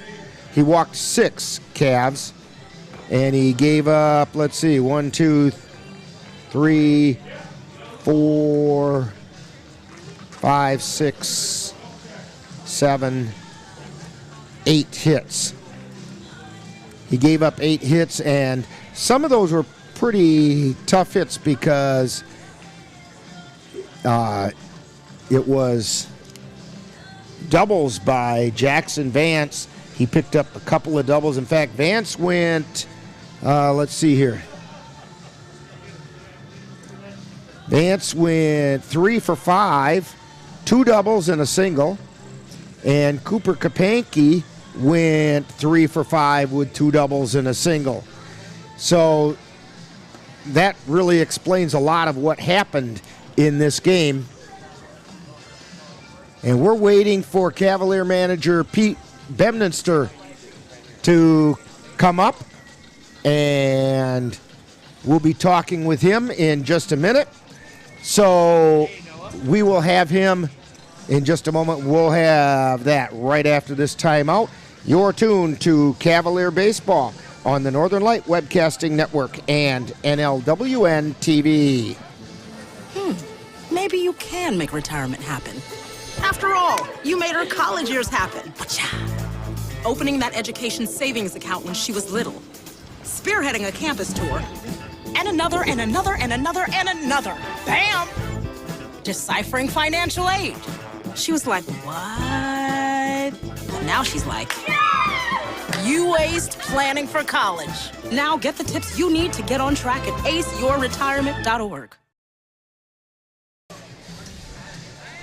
And we're back here at the Viroqua Bowl with the WBA state pool play as the Cavaliers have just come out on top by a score of 11-2 over the Brill Millers. And we're talking with Cavalier manager Pete Barton-Gale. And Pete, you said to me a little earlier this week that the Brill game was really critical because you wanted to come out hot and get a good start and put that one under your belt, because that meant you could really focus on the River Falls Fighting Fish. Well, mission accomplished so far. Yeah, we got off to a really good start there, or a quick start with 1 run in that first inning. And we knew they're an experienced team, kind of an older group, but I thought we came out and got a 1-run lead there quick, and then Jelly just pitched his normal great way, and we were kind of chopped away in the game, and we had that one big inning in the 5th there. The 6th inning, and picked up 5 runs in the 6th. Yep, and that kind of broke the game wide open, and unfortunately we gave up 1 more run there. Otherwise we would have been out of here. So made him play 9 instead of – it just stretched out the suffering a little. Yeah, that's my fault. I should have moved Gabe back. I was thinking about it right before he hit it over his head, so that's a coaching error on my part. Well, we've talked all season long about the Cavaliers clustering hits. Let's take a look at, you have Jackson Vance hitting 2nd and Cooper Kapanke hitting 3rd. Both of them hit for 2 doubles and a single. They both went 3 for 5. Yep. That's clustering hits. Yep, and it's coming around a little bit, and Vance is dangerous. I've said that all year. Once he gets on base, he's critical for us to score runs. And then Cooper's has normal big games. So, and got to get Gabe going the next game here a little bit, and hopefully we can beat River and get to the Final Four. I told the guys that'd be quite an opportunity for us, because I think most people thought we were going to have just a rebuild this year, and it's kind of has. And all of a sudden you're where all the glory starts to happen. Right, so the next one's huge, and Costley we have Vance in relief, so we're set up pretty well. Costley's earned himself a new nickname, I think. He's called the Wanderer. Yeah. Autocorrect on cell phones is, that's how we're going to blame it anyway. Yep. Because, folks, just to let you in on this, he put in his GPS, his GPS thought that he put in Verona, which is not Viroqua where we are. So he ended up all the way down by Madison, had to turn a race back here. Came walking down the big hill that's out beyond right field right before the start of the game. I mean, the boy likes to make grand entrances, and he did. Yeah, I think that was the first for me coaching in 22 years. I went to the wrong city. I've kind of seen it all, but you kind of just got to laugh at it, and he's a great kid, and it worked out fine. And now we can use him for River. And you've got a solid pitcher going against River Falls that way. Yeah, so it worked out fine, and I think everyone had a good laugh with it, and that's all you can do with it. And he called me, he said, "Sorry, Coach, I went to the wrong city," and I didn't really know my response. We'll blame it on the autocorrect on his phone, right? Yeah. We'll do that. All right, well, Coach, I'm going to let you go get ready to face River Falls, and good luck in that one, and we'll have another chat after that. Yep, let's go Cavs. Here we go. All right, and we'll have more Talking Baseball right after this timeout. You're tuned to Talking Baseball on the Northern Light Webcasting Network and NLWN-TV. trees tell each other stories? I'm sorry. I'm afraid I don't know that. Hey, why don't we go find out? Listen. Do clouds take naps? I couldn't tell you. Dad, do stars visit their friends? Look!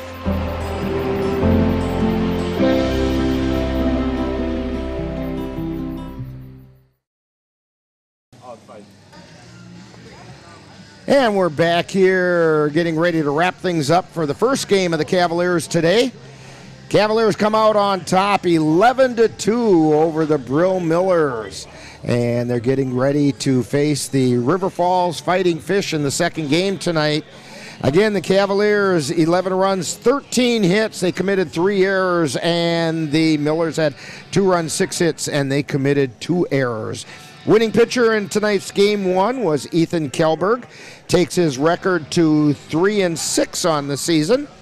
And the losing pitcher was Hunter Ashland.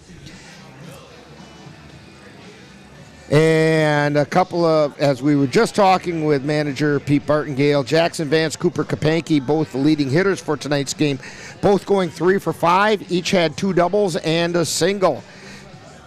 So all in all, a pretty stellar performance by the Cavaliers as they're getting things ready for game 2. And that'll be coming up tonight at our pregame with the In Dugout show will be at 6:30.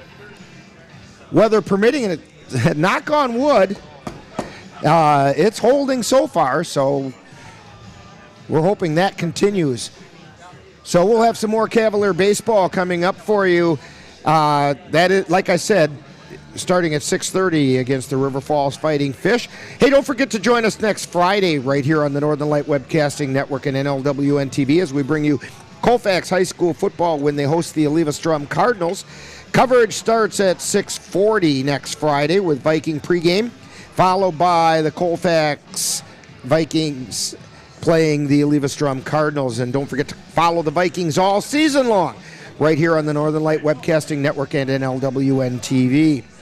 Our Geno's player of the game today was Gabe O'Brien, and almost he put one down the third base line that could have been an extra base hit, but nope, it was just inches foul. And so when you mention Gabe's name tomorrow when you go out to Geno's Pizza, at this point, you will get a free soft drink. Now, Gabe will be our Geno's player of the game continuing into the second game tonight. So he still has another game to maybe come through for you. And I just have a feeling he's going to do that for you. Hey, today's Cavalier baseball game has been brought to you by Geno's Pizza right next to Action City and voted best pizza in the Chippewa Valley 5 years in a row. Midwest Environmental Consultants, lawn care and soil testing experts for the Chippewa Valley. Mom's Restaurant and Pub in Colfax, comfort food the way Mom used to make it. Callista Salon on Water Street in Eau Claire. Call 715-864-5332 for a reservation. Muldoon's Menswear on Hastings Way, where the well-dressed men of Eau Claire shop. And Royal Credit Union, where they're different in a good way. Be sure to thank these fine sponsors for bringing you Eau Claire Cavalier baseball on the Northern Light Webcasting Network and NLWN-TV. So, Rick Olson for Ann Monroe, reminding you, join us again at 6:30 this evening for more Cavalier baseball right here on the Northern Light Webcasting Network and NLWN-TV. You've been tuned to Talkin' Baseball, and that is right here on the Northern Light Webcasting Network and NLWN-TV.